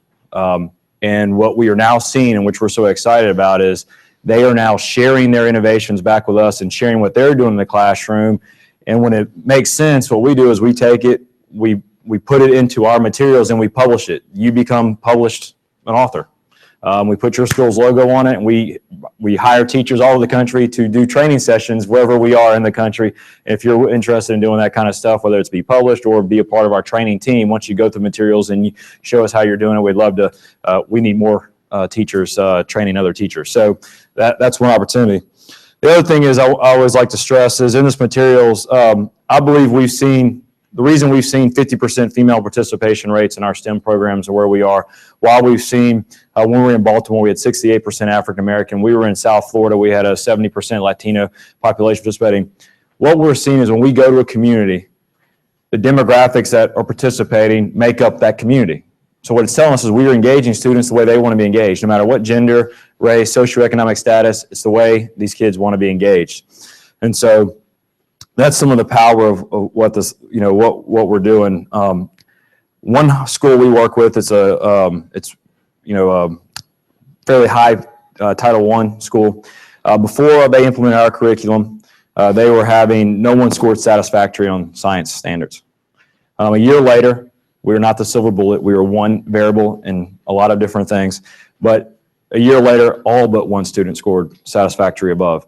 And what the teacher says is the way that the students are now engaged, and they're now engaging their parents in their learning because they're taking their things home. And so there's a really cool dynamic occurring in different communities. The other things I want to kind of highlight is we implement the liberal arts in here. And what we've seen is in engaging liberal arts in here, we're engaging those kids that may not be traditionally STEM students. So we're getting involved and they're saying, oh, I can do this. Oh, this is fun. And vice versa. We're getting those more STEM-minded kids understanding that you can be the greatest engineer in the world, but if you can't communicate, your value is greatly diminished in the outside world. And so we're building those soft skills into those students because one of the biggest issues with employers have today with kids coming out, and y'all probably know this, they can't communicate. They don't work well with others. And so we're building all those soft skills in with all the hard skills to build a well-rounded student who can come out. Because the jobs that are the top jobs today didn't exist 10 years ago. They didn't exist 2 years ago. We are seeing such a shift in the data science is now a job. A digital media coordinator is now a job. Go play on Facebook and Twitter and all the social media stuff. That is a job for companies. That is highly important because companies can't control their brand anymore because of social media. And so all these things that we didn't know, we didn't get trained on, we didn't know exist, well, now they are the jobs of the future. We have our nation's first cyber engineering degree at Louisiana Tech University. Kids are coming out of college, making 70, 80. We had one kid make 6 figures. I would be in so much trouble if I was 21 making $100,000 a year. But on that note is, we got a few little giveaway things that Kevin went down and grabbed, and I wanted to ask you a few questions. So there's a test. There's always a test. Let's see. The first one, we'll do a little easy one. For a NYSERC pen, how many cybersecurity jobs are available today? You got to raise your hand and tell me who yelled it out. There you go. How many are going to be available by 2020? Who said 1 million first? Someone's over here. There you go. What's the unemployment rate of STEM? There you go. Got to raise your hand. You're a teacher. Okay, now we can get a little harder. For a really cool USB port, that's a snap. Remember those things back in the 80s? USB slap bracelet? Yeah.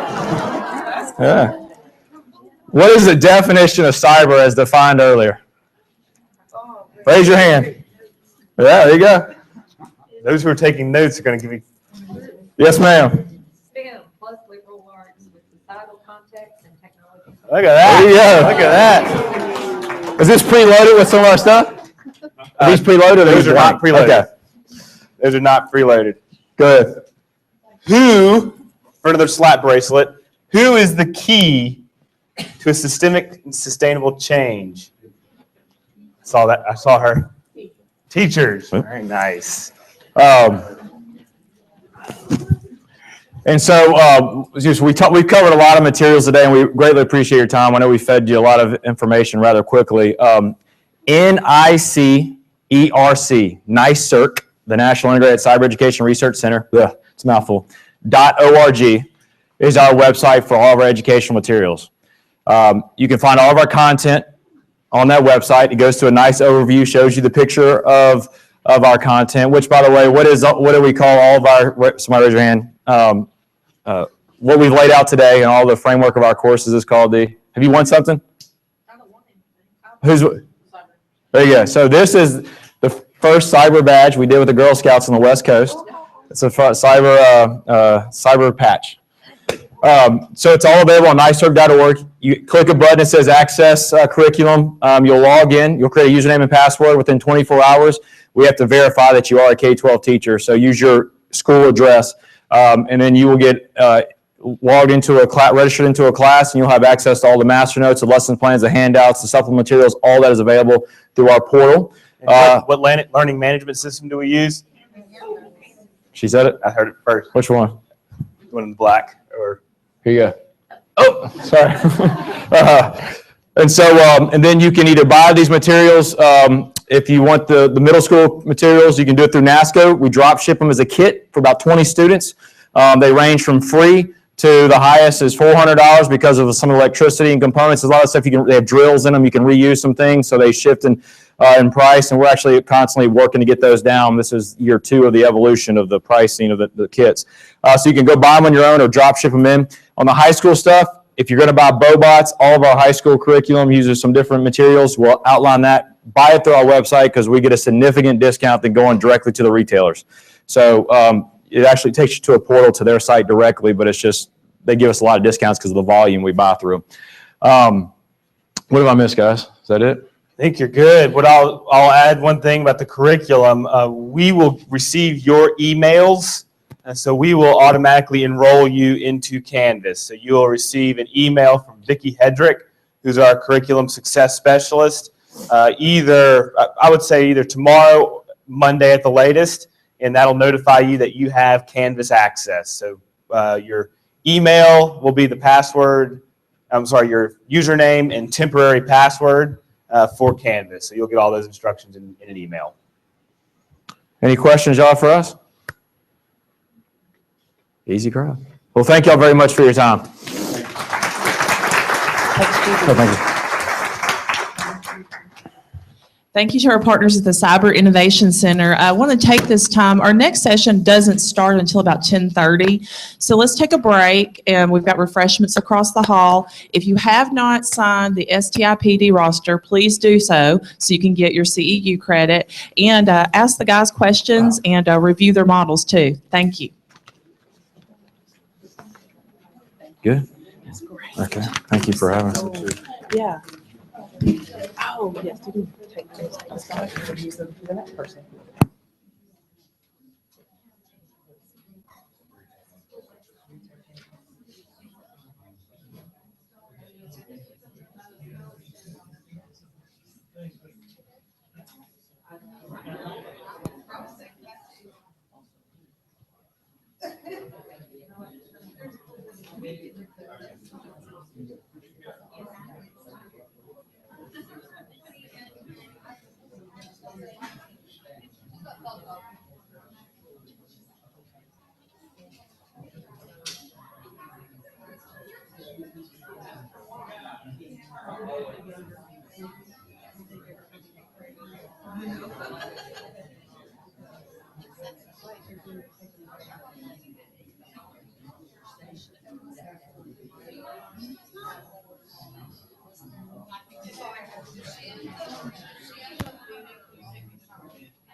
Yes.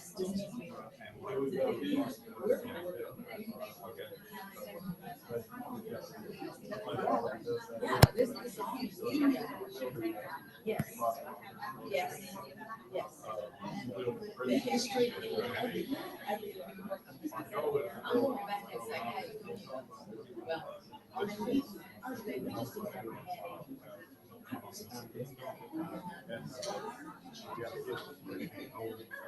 English, lit, American.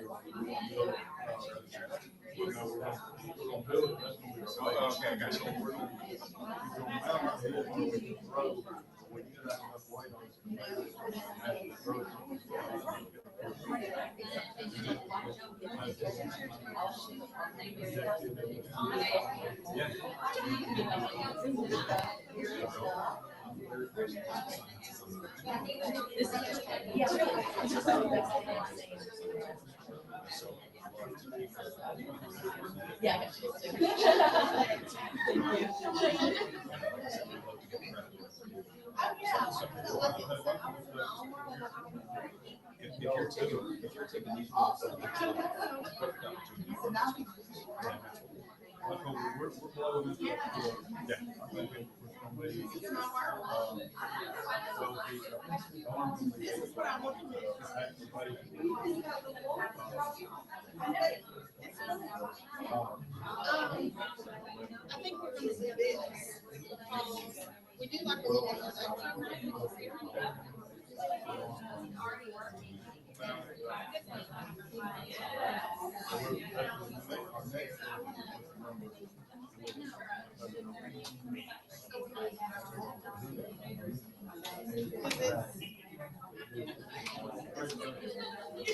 We're doing this.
You're very welcome.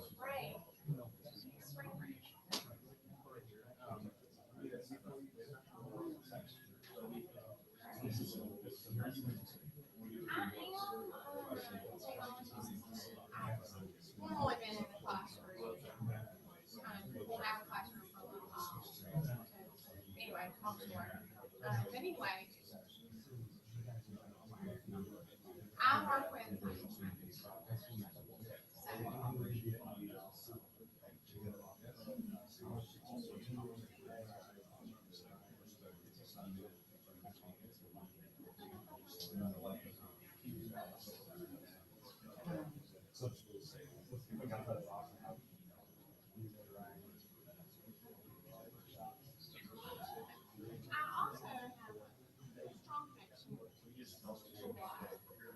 recently thought and playing an email them today. Let them know. This is awesome. This makes me.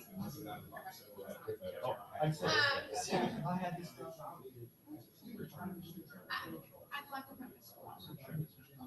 Yeah. Oh, yeah, me too. Yeah. It is. I had the years of my teacher, I do it, you know, it's wonderful. It's very inspiring. Thank you. Okay, great.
Okay, I think we're actually ready to go ahead and get started. I want to welcome our partners from the JSU College of Nursing and the Calhoun County Career Tech Center. They're going to talk to us today about enhancing student experience through the collaboration of the College of Nursing and the health science students at the Calhoun County Career Technical Center. We have Karen Scroggin, Allison Pierce from JSU, Krista Young, and Heather Carden from Calhoun County Schools. Welcome.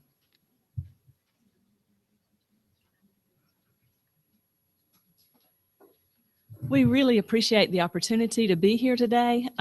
Sorry we missed the first session. It sounded like it was lots of fun, maybe too much fun. I keep looking for gummy bears on the floor. But I'm Karen Scroggin. I'm one of the instructors at the School of Nursing. And then this is my teaching partner. Hello, I'm Allison. We're very good partners. Yeah. We teach in the health assessment course. In the first semester of nursing school. And I'm Krista Young. I'm one of the health science teachers at the Career Tech Center. I teach the seniors, the third year program. And I'm Heather Carden. I'm also one of the instructors at the Career Tech Center, and I have the juniors and the second year students.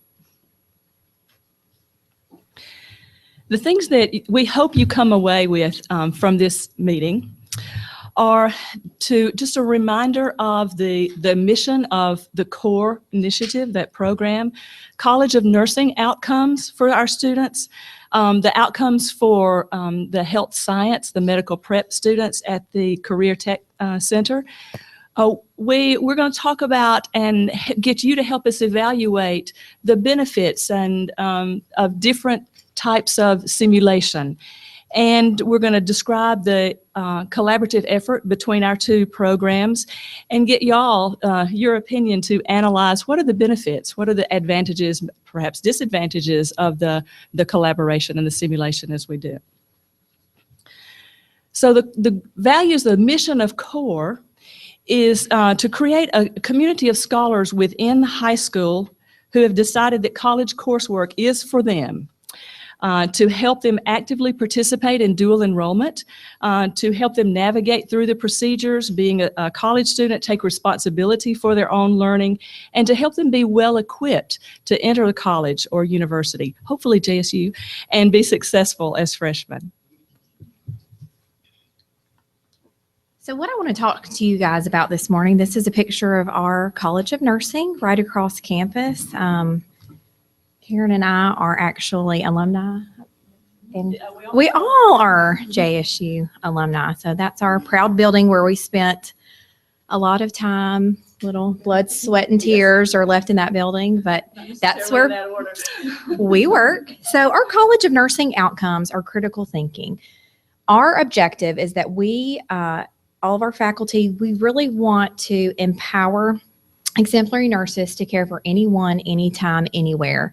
So we really, when they graduate, we really want them to have those critical thinking skills. And so for us, that just reflects like reasoning, analysis, evidence-based practice, those decision makings that's relevant to the discipline of nursing.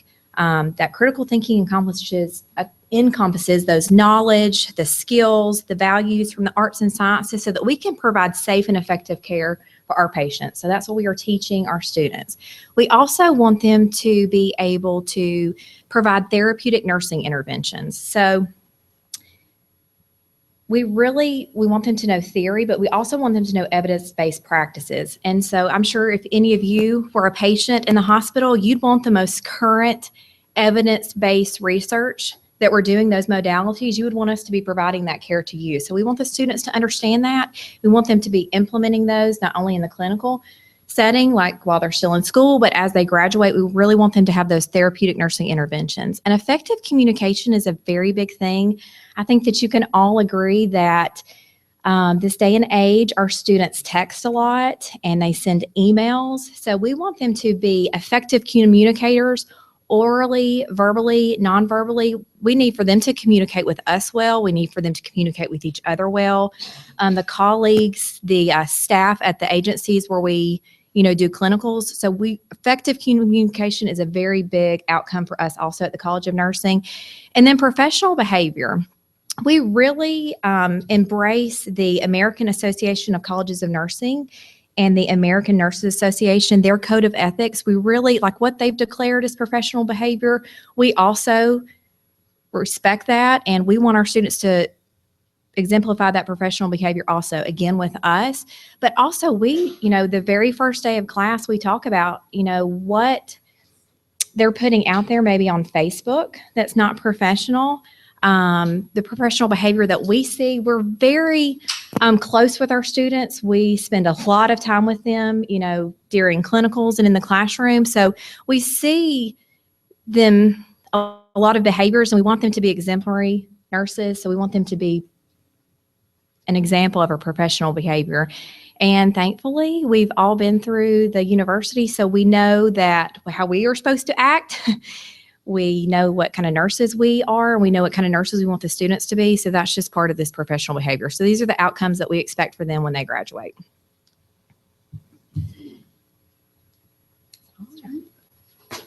I can move. The joys of being vertically challenged here. This is a picture of the front of our building, and we house 10 different programs, and today primarily we will talk about the health science program, but the students in the picture are also from cosmetology and welding and some of our other culinary programs as well. But we have listed here our program goals for the medical prep program, and it's basically designed as an introduction to health careers. We don't just focus on nursing, we do go over different careers, from therapeutics to diagnostics and everything in between. But our goal is to let them know what is available out there, and they will determine what schools they can go to get the different degrees and what skills they need to become future healthcare professionals. Our classes are divided into a 3 different class program with 3 different teachers. Our first year students will take Foundations of Health Science, which is where they get the primary skills that they need. We do go over critical thinking and problem solving and ethical behavior. Many of the things that Allison was talking about in the College of Nursing, we try to do an intro at the beginning levels. And we also go into going into college. So this is a great effort for us to be able to collaborate with JSU and show them what post-secondary school is like. We also hope to equip them with the skills to be lifelong learners.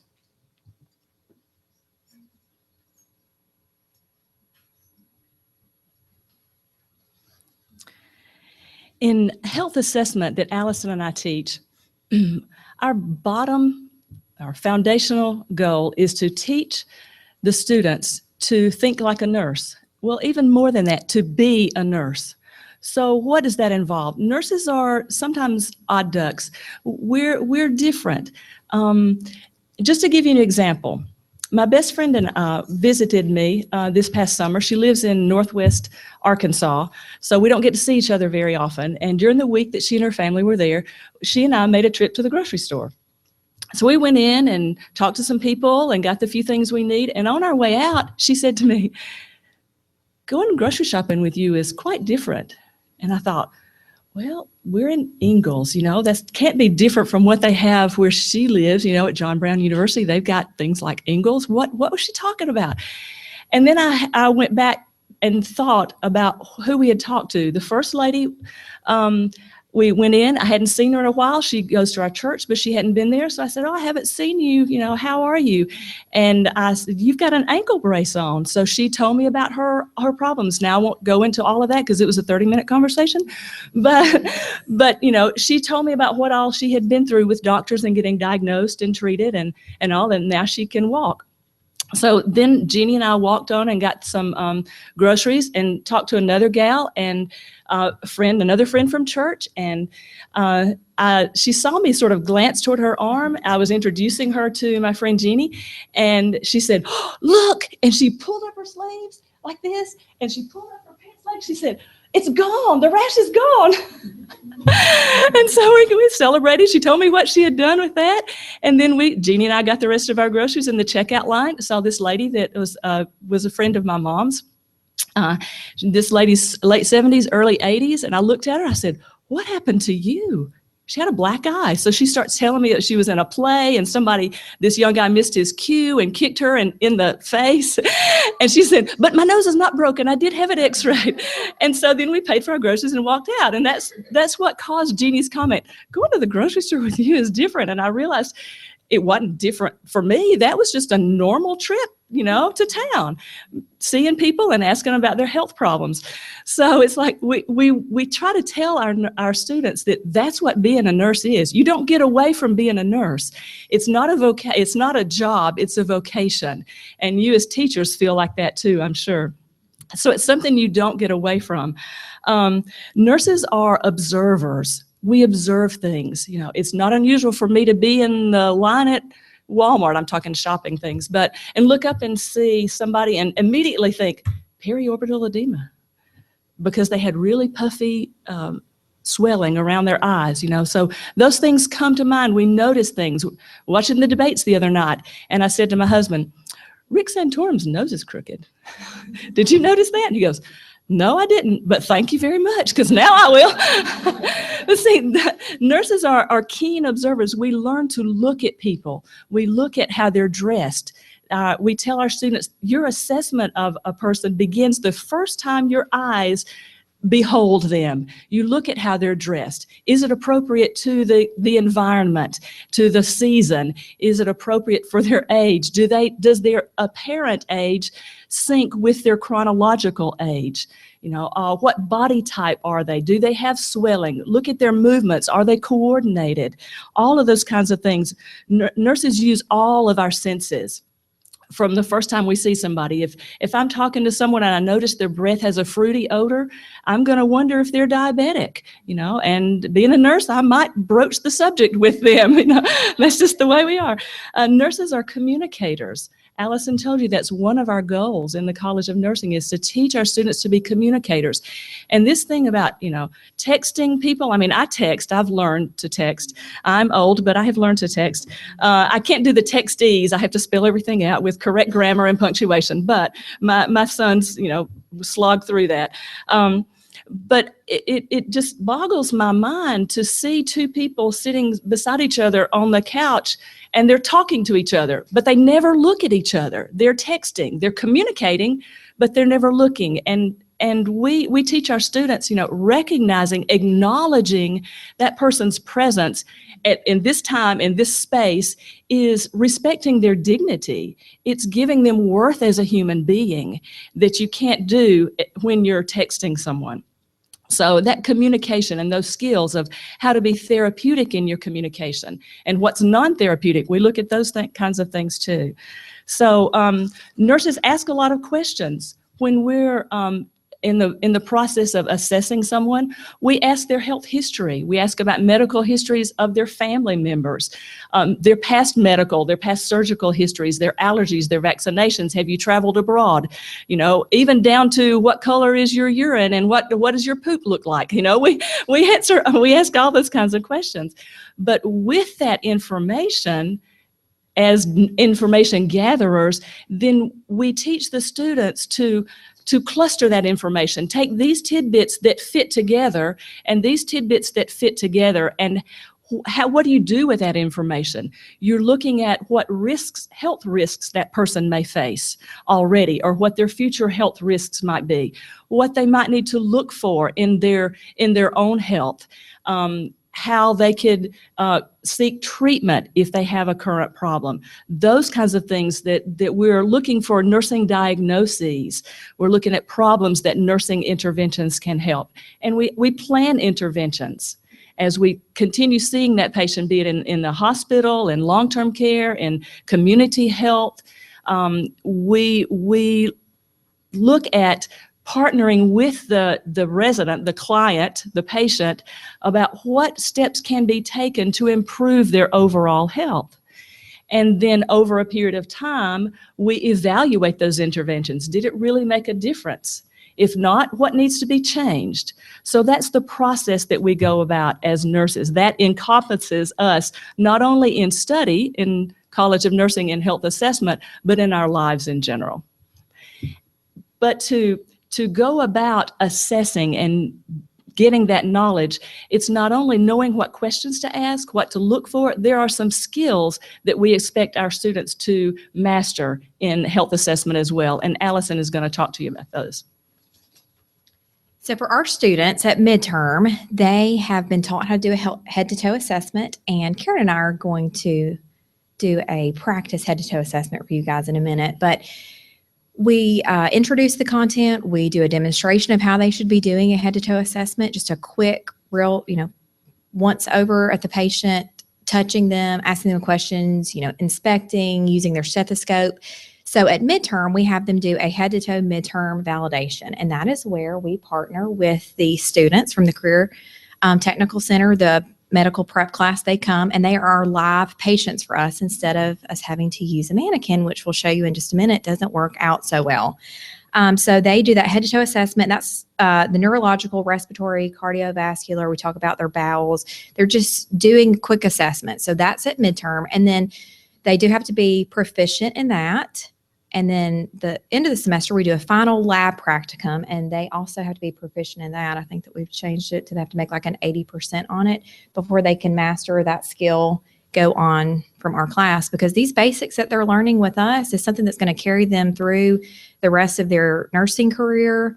So they've really got to get these down. We need to know that they know how to check someone's pupils. We need to know that they know how to assess someone's heart rate. We need to know that they can differentiate those different lung sounds. We need to know they can palpate an abdomen and figure out if that bladder is distended and maybe they might need a catheter put in, things like that. So we, as the instructors, along with other faculty at the university, we will validate them at the end of the semester. But this is where our collaboration starts. They have about 10 minutes to do that head-to-toe assessment for the midterm. And then that final one, they're also checking vital signs as well. But as that final one, we add a few more things that the students that come from the med prep class, they might complain of something respiratory. They might complain of chest pain. They might complain of some nausea and vomiting. So the students have to communicate with the student from the med prep class and find out what their symptoms are and then do a focused exam. Again, encompassing the whole head to toe, doing the vital signs and either a cardiac or respiratory and abdominal assessment. And then we also check cranial nerves to make sure that there are no neurological functions.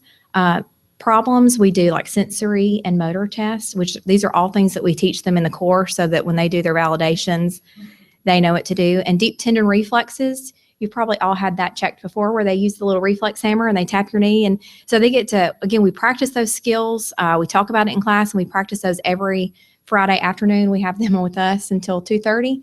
And so we practice all these things. They've had plenty of time to practice. They practice not only in class, but in lab. Then also when we take them to clinical, they have the opportunity to practice on the patients there also. We're just assessing those skills when we do this final lab practicum. And so Kristen and Heather are going to talk about their med prep course before Karen and I do a presentation, our little skit for you. All right. As I said earlier, I am the second year junior instructor. Like she said, I also graduated from JSU. I've been an RN for 18 years, and this is my second year teaching. So big difference, big change. So having just come out of industry into teaching has enabled me to give my students, firsthand knowledge of what's going on. So my classes that I teach are human body structure and function for the first semester, which is kind of like an anatomy and physiology class. But we go more into disease processes. We break down each system, take the circulatory system. We learn, blood flow through the heart. We learn some common ailments and diseases that go along with each system and break it down that way. And then second semester, we have therapeutic services. And this is where we start doing some patient care skills. We start learning how to make beds, how to feed the patients, how to change, those kind of things. All things that I did in nursing school. So I think back, and if I had had this before I went to nursing school, I feel like I would have been several steps ahead of the game getting in there, especially with some medical terminology, which is what our first year students do their second semester. The first semester, they kind of have a foundations course where it introduces them to different health professions, kind of gives them an idea, this is what you could do, this is where you could go. And then that second semester, they do medical terminology, teaches them how to break down those words that are this long that, mean who knows what the prefix and suffix and kind of how to break that down. So that helps them as they get into the second and third year with myself and Ms. Young. Also in my second year group, we start to go to clinicals. So we have set up with our nursing homes here in Jacksonville and RMC in Jacksonville. And the students can go start kind of working on their skills. They don't get to do shots or anything invasive like that, but they start to work on, they can do bed making, they can take vital signs, which is something that we just finished up doing. We also do some validations and some checkoffs like they do at JSU. And so we're trying to kind of streamline that, and we're using some of their information and kind of making it a little bit more like they do. So that's the first and second year. So I'll let Krista talk about third year. I'm also a JSU alumni, as we mentioned earlier. I've been an RN about 20 years, almost 20 now, and also went to graduate school at JSU as well. So very comfortable with taking students to the college and talking about the programs there. But in the senior class that I have, the first semester that I take, patient care technician, which is a little more detailed with patient care skills. It's kind of geared toward the hospital setting. They also learn phlebotomy and venipuncture drawing blood and learn how to perform EKGs and do preliminary readings of those. So the idea with this is at the end of the program, they can take the national certification exam for patient care tech. And if they pass, then that gives them a major credential that they graduate high school with that puts them ahead of even students sometimes that are in first year in college. And we had a student that passed the exam this last semester, which is the first time we'd offered the course, and was hired the week after graduation at the hospital and is working as a PCT right now. So she is, ahead of the curve right now. Their second semester, they take health science internship, which is where they choose an area they're a little more focused on if they want to be a nurse or a doctor, vet, dentist, eye doctor, and so on. And we find professionals in the area for them to shadow. So instead of coming to class that day, they might be working in Anniston at one of the physician's office, or they might be at the hospital shadowing a nurse. So it's just a great way to get some hands-on experience, make those contacts. I've had different facilities call after the students graduated and wanted to hire them for a job because they were impressed with their clinical skills. and their professionalism when they were at clinicals. So, and as Heather was saying, I would have loved to have had a class like this when I was in high school. When you get to college and you get into nursing school, you kind of are, it's sink or swim a lot of times. And I think if you had a program like this to go through in high school that connects with the post-secondary level, that you would definitely be ahead. One thing on our bullets is our career tech organization, and that is HOSA, which is our future health professionals. And that's our student organization that as soon as students come to our class, they become a member of that. And it just connects the high school level with post-secondary as well as business and industry. And one thing that we focus on with HOSA is professionalism and hands-on skills and things like that. And they have competition, and they get to compete at the state level against other HOSA students from across the state. There's 43 different categories to compete in, and this is something we work on all year. We've had state champions in forensic medicine, dental assisting, CPR, and first aid. Again, there's just a plethora of different categories for them to compete in. And if they win at the state level or place first, second, or third, they can compete at nationals in the summer. And when they go to this, it's just something incredible for them to do. They have to wear professional dress. They practice business interview skills and go to leadership classes and things like that. So it's a great way to tie in the business world with what they're doing right now. Kind of piggybacks on what we were talking about earlier with that collaboration with post-secondary. Doing those hands-on skills in the classroom allows us to introduce the material, and then when we go to JSU for the midterms and the final assessments, they make that connection between what we're doing in class with what post-secondary is doing, and this is what they'll be expected to learn when they're in nursing school. And then they get to see that this is what it's like in the working world. And they know that what they're being trained in at JSU is what they will see when they go out and become professionals. So it's a great way to take that, the very, very beginning level of high school all the way to this is what it's like in the business world. So the collaboration, I think, has been wonderful. Our students have really enjoyed it, and I think it's really enhanced what we're able to do in the classroom. I'd like to say, too, we really appreciate the collaboration with Krista and Heather and their students. But it hasn't always been this collaboration. There was a time when we didn't have this collaboration.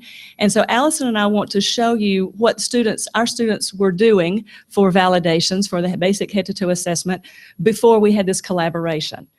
Now, we're doing this with a low fidelity mannequin.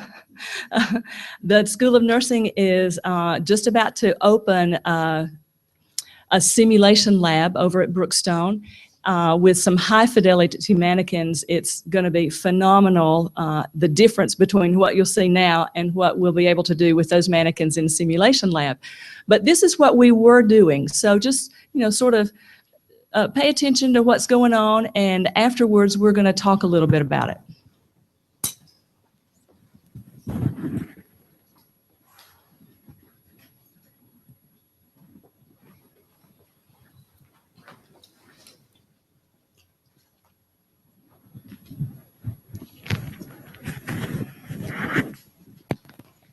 Okay, I'm the student nurse over here. And I'm the instructor.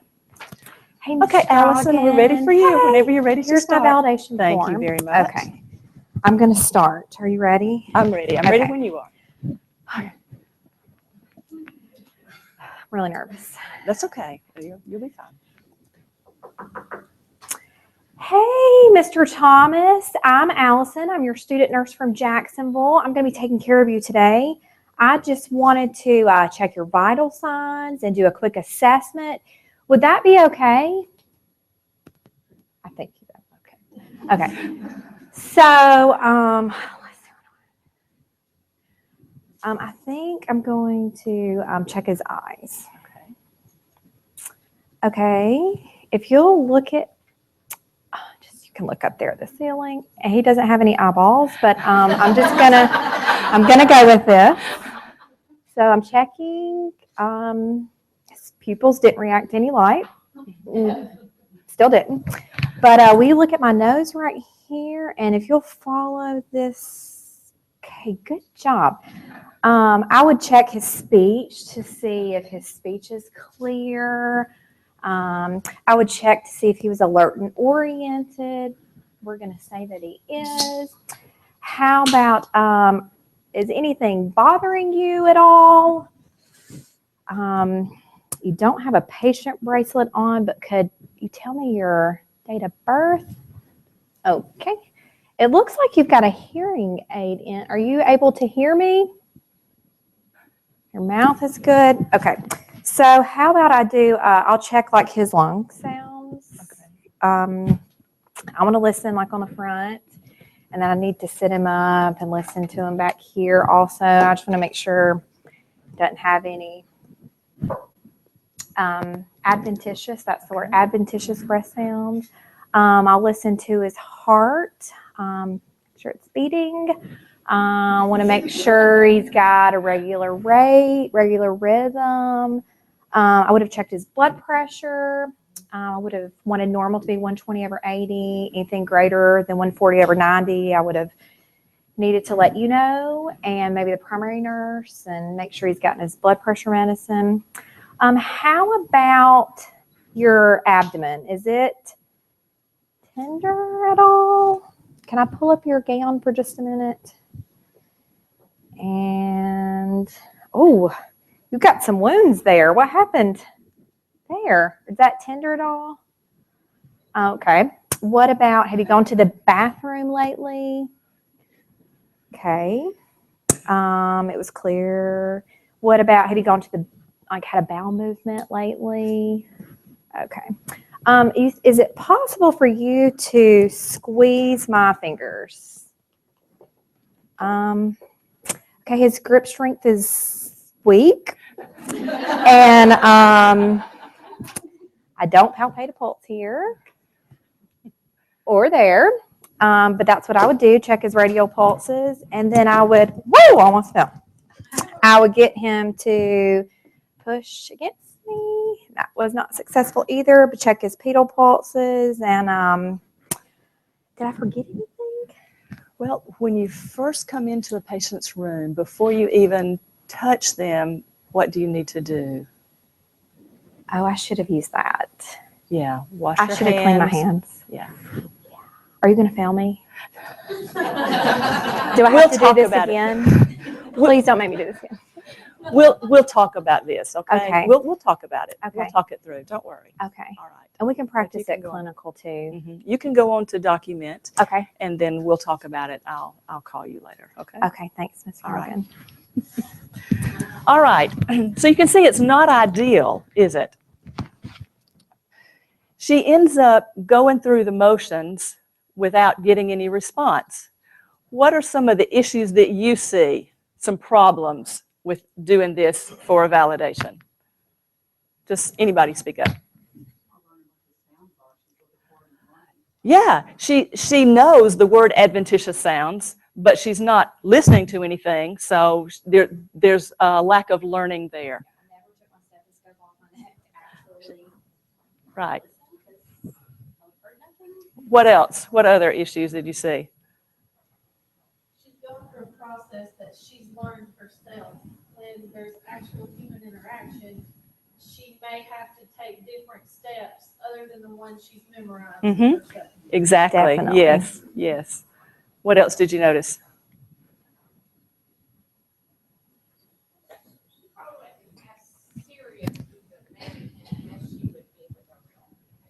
It's certainly not a real life scenario, is it? You know, it's a pretend kind of thing, you know, and it's even difficult for the evaluator because, you know, I know that that there are limitations to what she can actually do and what she assesses. Her findings are all going all the findings for every student that does this validation that morning are going to be the same, right? So, yeah. What other things did you notice? It's probably hard to take it seriously too. Oh, for sure. Mm-hmm. Especially with a student who's nervous and you know that you're not going to get a real reaction, then it's hard to take it seriously. So how do you think the student would feel going through this for a validation and then going to a hospital situation where they're actually assessing a real person? How is it going to impact the student? Yeah. Will they know what to do if they don't get the reaction that they're accustomed to getting from the patient? They may not. They should have eyeballs. Yes. They should squeeze your fingers. Not always. Yes. We have had somebody. Yeah. Yes. Okay, what other comments? What other things did you notice? Yes. Exactly. Yes. Who can't speak or has trouble speaking and things like that, I don't see how you could possibly learn to communicate better. Very true. Does this help with the therapeutic communication skills that we talked about, which is one of the goals for College of Nursing and for our course, for their course as well? No, it really doesn't. Anything else? This is not an authentic learning experience. Being with a real person would be. True. Which would help them, I think, on the learning. Yes. And, you know, for simulation, it would have been nice this is kind of a comfort area. This is kind of a safe zone where you can practice those skills, and you're obviously not hurting anyone. And in the lab, we're not doing really anything to hurt anyone. But we can practice those skills. They can practice those assessment skills before we actually take them to the clinical site. They've got a little bit of that foundation before they go. And a lot of our students have never even touched a patient before. So especially if I just let them touch a mannequin, we can touch our high school students, and they can have that connection before they go, and we tell them to go give a bed bath and they've never even touched anyone. Yeah. It's not going to be very successful. So it's great to have that live simulation, which is So this is what we were doing. We were using what we had, you know, to the best of our ability to try to produce a learning environment. And at times we used the students as patients. So they were doing an assessment on each other.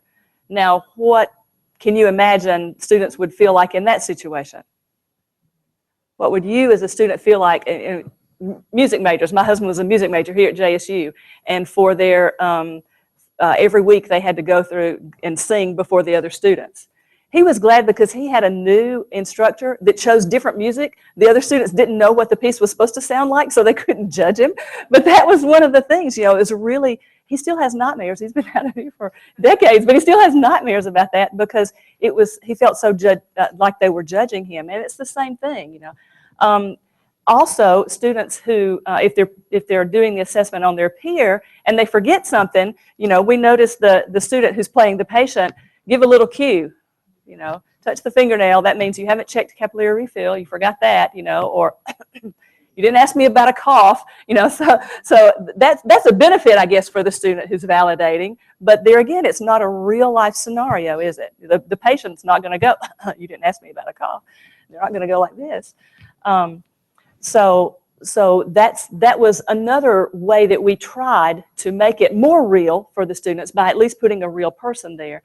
And then a couple of years ago, we got in touch with Krista, and then Heather came along to try to form a collaborative effort between the two, and to use their students as our patients in the skills lab for these assessments. Now, we have 7 beds that we use, so 7 stations in the validation lab, and they bring sometimes 25 students. You know what we do with those extras? We put them beside the bed. They're family members.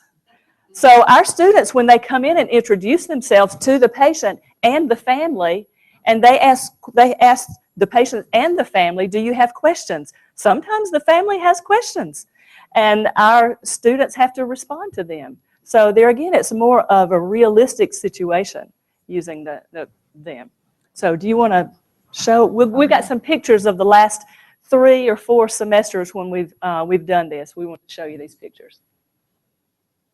And y'all speak up if there's anything you want to share. So this is, you know, the mannequins in the background. We don't have another place to put the mannequins to get them out of the way. So the bedside also. Yeah, they're at the bedside. They're the active listener, I guess, or the quiet listener. And these are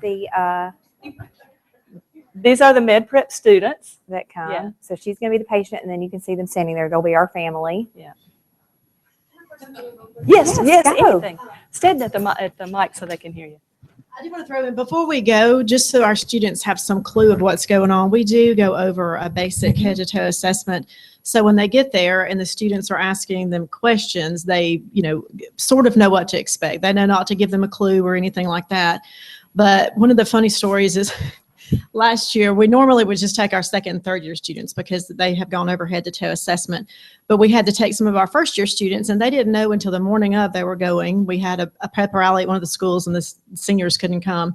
So we had to throw those brand new students in there. And I noticed a difference in their reactions to the ones that had been prepped, because one of the students, that when they ask about the bowel movements, which is not something high school students usually, you know, would talk to each other about, And I heard that, and Heather and I kind of sat back just to see what would happen. And when they asked, I think it was the color, or how did it feel, something like that. I can't remember exactly how they Texture, worded it. consistency. I hear her squeal across the lab, "I don't know, I didn't touch it." And she flipped out.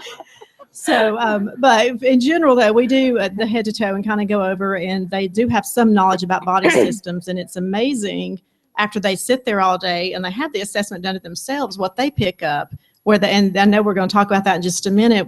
They start to realize what the college student, the nursing student might have missed, or if they did a procedure incorrectly, and that just really, really helps us in class to kind of go back over. And it's good, what we call roundtable discussions, where we come back and talk about it, and they kind of bring those things to light. But I thought y'all would enjoy that story. Yeah. So please interject anything. These are our, don't they look sharp in those gray scrubs in the JSU? And they're yeah, you got to talk about them. a lot better than what we used to wear. So this is. You want to tell them who that is? Yeah. I did get to wear blue scrubs. Yes. Yes. You look like Mary had a little lamb. Yes. Yes. The nursing student in this one, though, is his name is Eric, and he actually was I've been at Career Tech for 8 years, and he was one of my first students that I taught in the med prep class. So it was kind of neat, kind of full circle coming around when we went up there to do the assessments, that when he walked in, and we both, So he was able to share with our students after his assessment his experience in med prep, and was able to tell them, yes, this being in med prep helped me when I got to nursing school. So that was kind of a neat experience for us. He's an exceptional student. We He have really a is. testimonial from him at the end of our presentation. So this is what we really should be doing. This is our nursing student with the high school student, checking her pupils, making sure they're equal, round, reactive to light. And the patient really has eyes, so Yeah. that makes a difference. And so she's checking his blood pressure, which is, again, practicing those skills. It's just, it's the only way you're going to learn. Can I is to- interject Yes, something definitely. here too? Even, I mean, the student goes into an assessment with a mannequin, a low fidelity mannequin, knowing what the findings are going to be, right? When we are assessing high school students, we expect to find, to have assessment findings within the normal range. But that's not always the case. We've had students that have had high blood pressures. We have had students that have scars from previous surgeries. One of the high school students was a preemie baby. She had scars from a peg tube, a gastrostomy tube, and from a trach. And she had a really raspy voice, where the trach, as a preemie, had affected her vocal cords. And so when we as evaluators, when we're sitting evaluating that student in validation, we see those things. And so we're making notes on their form about the things that we see. And then when Alice and I go and look at the documentation, we expect those findings to be in that student's documentation as well.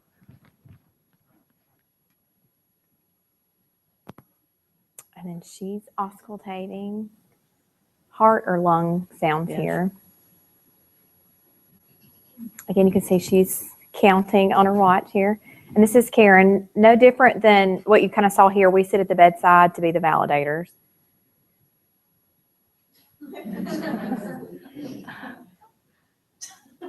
Some of our students really get into this. Yes. They do. They ham it up, and sometimes they give answers to questions that are obviously not correct, or they seem a bit far-fetched. But we've talked to our students from the lecture on, or the class about communication, and gathering the history about evaluating the reliability of your source. So there again, the students, if they hear an answer that they think may be far-fetched, then they're expected to investigate that and ask more questions about it. And Heather was our patient. Yes, she had to fill in. Last time. Like, I know these pictures just make me proud because the students really enjoy this experience. Both of our students do. We have positive feedback from everyone listening to those lung sounds posteriorly. And Krista's making sure they're behaving. Yes. Yeah. And she's checking grip strength in their hand, like my mannequin could not do for me. I think she's checking like cap refill or maybe the skin turgor. And they know when they come to wear a tank top and that we might be exposing them, so they're prepared to. We don't do anything that they're really uncomfortable Yes. with, but as far as exposing the abdomen for the girls, they're okay with that. They're prepped beforehand that that's going to be something. And do you want to? You think that Oh, yeah, both of my girls are, the one in the gray tank top was my youngest daughter, and this is my oldest daughter that's a senior. Both of them want to go in the medical field. And Mary Claire in particular, we have the bizarre dinner time stories like all nurses do. But she was talking that night about cranial nerve assessment and started naming off the cranial nerves and that this was the test for the motor part of it, the sensory part, and my husband was just sitting there going, what language are you saying? But we had not gone over cranial nerves in class yet, and she had picked all of that up just that one day being up there for assessment. So they're sponges when they're there. So it's just really neat what they can pick up. And then he's just doing a really good job communicating here. And that's me, again, watching him. I think she's probably asking him maybe about bowel, bladder function. And we check their ankle strength. That's what she's doing here. And checking those pedal pulses to make sure he's got good circulation. Same here. Is the clicker not working? There we go. There it goes. And she's using a Q-tip here. The student has her eyes closed, and we're checking to make sure she's got sensory function in her hands. And I just think this is sweet. Thanking her for letting him do his assessment. It makes a big difference. Like you all mentioned, this is more of a real experience. And so the communication skills that they are expected and that they do exhibit in this with the high school students is far superior to what was going on with the mannequins. Something I noticed with our kids too, talking about communication skills, when they first, like the very first time they sit down there, the patient will like they're answering the questions and they won't look at them. But as the day goes on, they're looking at, they're looking in the eye and they're answering the questions and yes, it's yellow and all those good questions that they were turning red over, to begin with.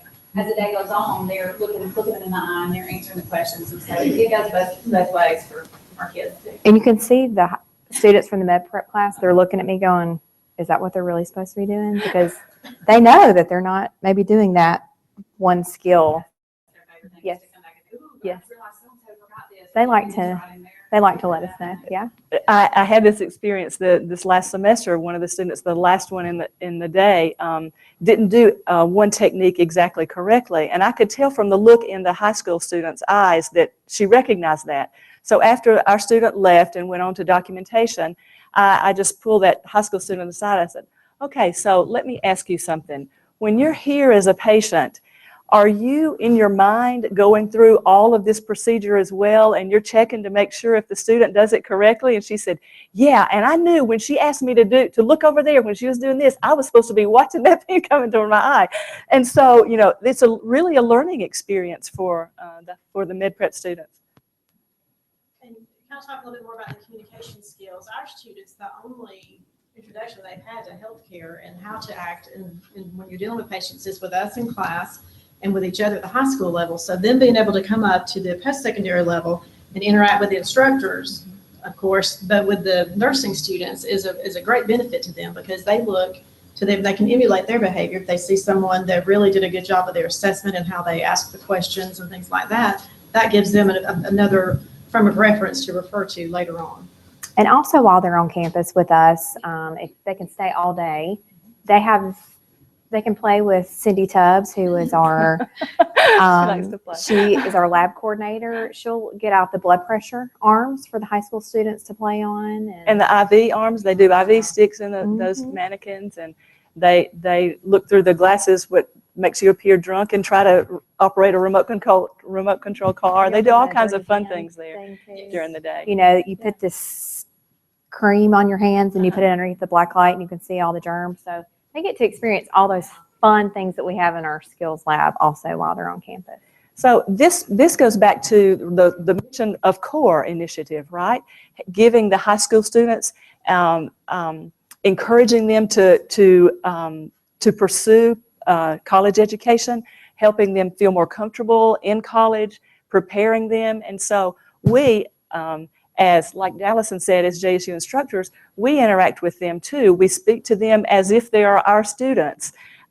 We encourage them in their nursing career. We encourage them to come to JSU. So it's fulfilling a JSU University recruiting goal as well, you know, to try to get them to come here. And when they do come, like Eric, they already have a step ahead. They know some of the procedures. They're familiar with the building. You know, they know how to come in and go out and not get lost. So even those kinds of things are important. So benefits to College of Nursing students. We've talked about some of those things, but let's go back to those goals. Remember the 4 goals for the College of Nursing? Professional behavior. Can you see how this helps with professional behavior? They're actually having to interact with a human being. Critical thinking skills. When they're asking, you know, about their urine, the color of urine, there's a reason for that. Because if the patient says, well, it was dark yellow, our students are expected to know that can be a sign of dehydration. So they have to follow that up. How much water do you drink a day? You know, how many times a day do your kidneys act? And do some teaching about the signs of dehydration, the importance of drinking water and things. And that goes back to the therapeutic nursing interventions that we expect of our nursing students. Effective communication and professional behavior. And like you said, that's more of a real situation. It develops interest in the College of Nursing. And Allison mentioned it earlier, it's a safe environment. Even though it's, you know, it's not really human simulation. Human simulation is when you use high fidelity mannequins that have a heartbeat and pulse and everything, and then somebody's in a control room speaking through the mannequin. These are real humans, you know, so it's more a lifelike situation where they're going in and actually doing an assessment on these students. So when they find abnormal things or things that need to be followed up with teaching, with whatever, then they're expected to do that. So those are benefits to our students.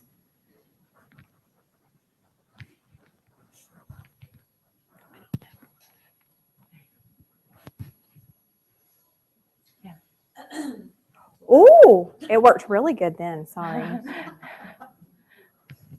Well, most of our benefits are, we've kind of mentioned throughout, just to learn the therapeutic and effective communication skills, what to expect at the post-secondary level, what college will be like, and it gets them really excited about going to college, and JSU in particular, because we're on that campus, and it makes them feel a part of a community of healthcare professionals because they're experiencing at different levels. I was just saying this, I hear kids all the time, I keep saying, what am I ever going to do with this? You know, I mean, this is kind of, you know, I don't like school or whatever. And this is, I mean, this is what we're teaching them, is preparing them for, you know, yes, for a career. And the healthcare profession is one of the areas in our country that is providing jobs. They're actually adding jobs to the healthcare. So that's an area that we need to encourage our students, the secondary, to be pursuing.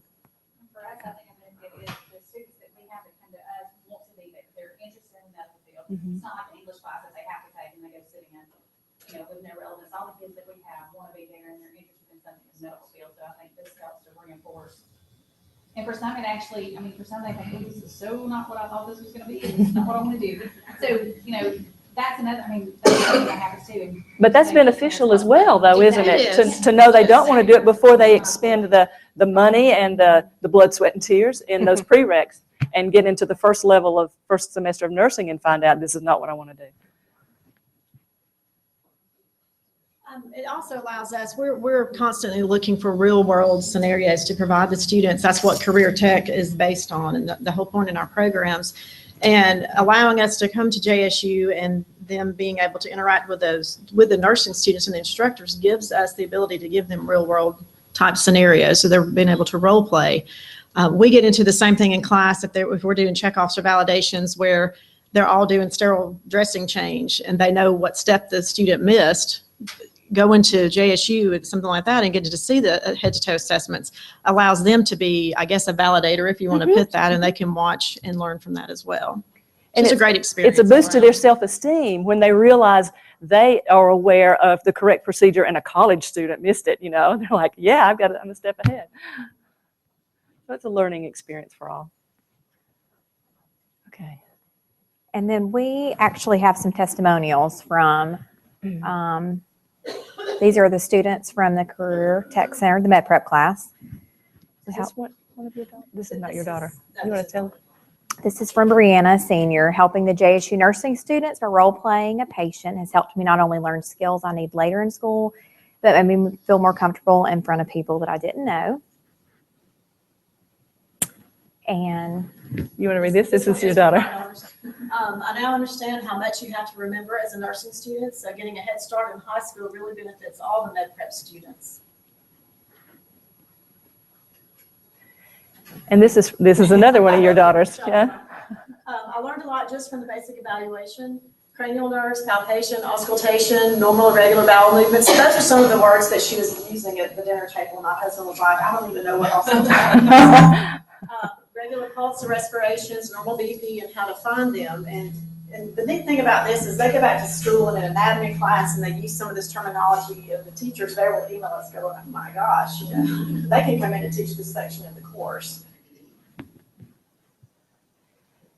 And this is from another senior. It allowed me to see what will happen in the future as a healthcare student and also helps with communication skills. You want to do this one if it was one of your parents? Sure. I'm a single parent with 5 children. I'm disabled. My oldest child goes to Career Tech and takes the medical prep classes there. They've been amazing. They've been helping her do some of her paperwork for college. They got her into clinicals, doing work in the specialty area she is planning to go to. That's one of those internship type scenarios. And they encourage her when it comes to the HOSA competitions and much, much more. So parents are appreciative too. And then we have some comments from some of our nursing students. From Eric, the one you saw there. Was very excited we were doing this presentation. Actually, he wanted to come. So I wish he could have. Because I told him that we were going to talk about him. He was okay with that.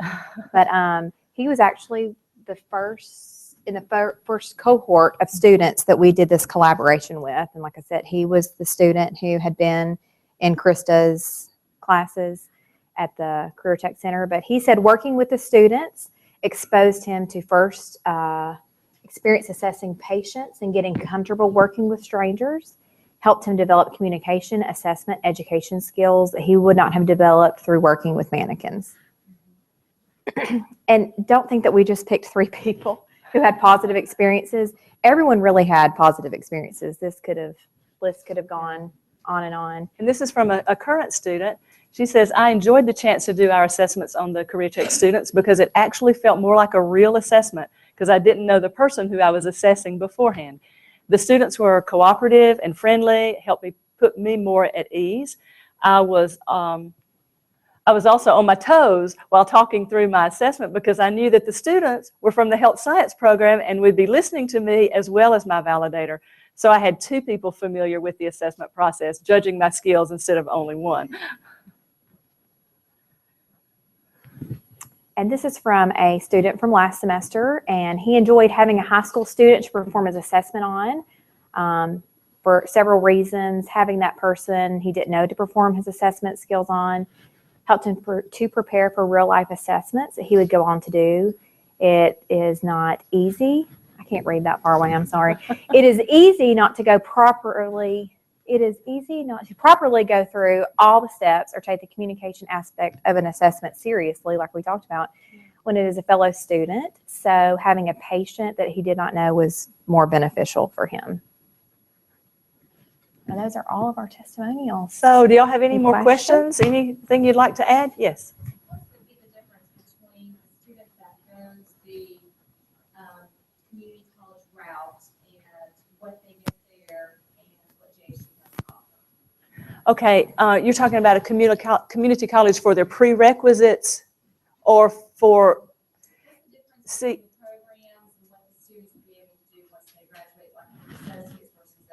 Oh, I see. Now there are entry-level RN jobs that an AD person could do as well as a BSN. The difference comes in, well, there are a couple of differences, right, I can think of right off the top of my head. One is the BSN program offers research courses, leadership courses that the AD programs don't necessarily get into in as much detail. And with a BSN degree, that nurse can take leadership responsibilities and go on and further their career. They have more career opportunities open to them. And now there are hospitals that are strongly encouraging all their nurses to have a BSN degree, so that a BSN degree will in the future become the entry level position. So the BSN, yes, please speak. This is Dr. Gullers, our Associate Dean. Pretty much that 80% of RNs be educated at the baccalaureate level by 2020. So a lot of hospitals and facilities are sending their nurses back and expecting them to get baccalaureate education. So it behooves the student to go ahead and go that route if that's going to be the expectation in the next few years. It does. Any other questions? Well, thank y'all very much. We appreciate it. Sorry we didn't have gummy bears to throw at each other. But anyway.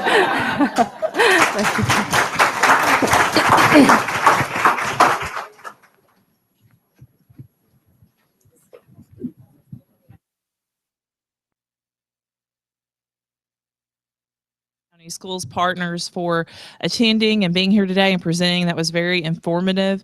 And lunch is not ready yet. So if you guys don't mind waiting until I can tell you, Jennifer is getting put out right now. She's going to send me a text, but I thought I would go over just a few housekeeping notes because I was making, so just bear with me. You can eat your lunch anywhere here on the 11th floor. Our next session is going to start at 1, and that's going to talk about our high school forensics program and our dual enrollment collaboration. And I know you guys are excited to know that our Core Academy proposals are going to be opening November 30th. You will be able to put in a proposal to highlight the technology and other innovative things that you're doing in your classroom, and we'll send that link out through our constant contact through Jennifer. She'll do that, and if your proposal is accepted, you will get 2 free registrations with that. So I wanted to go ahead and make a note of that to let you know to be looking for that, because I'm pretty sure we're probably going to leave it open through the end of the year, maybe even the beginning of the year, but we do want everyone to put in a proposal. And Core Academy is June 7th through the 9th, and hopefully we will have our keynote speakers finalized and let you know who those are soon. So just hang out here and I'll let you know when lunch is ready. Thank you.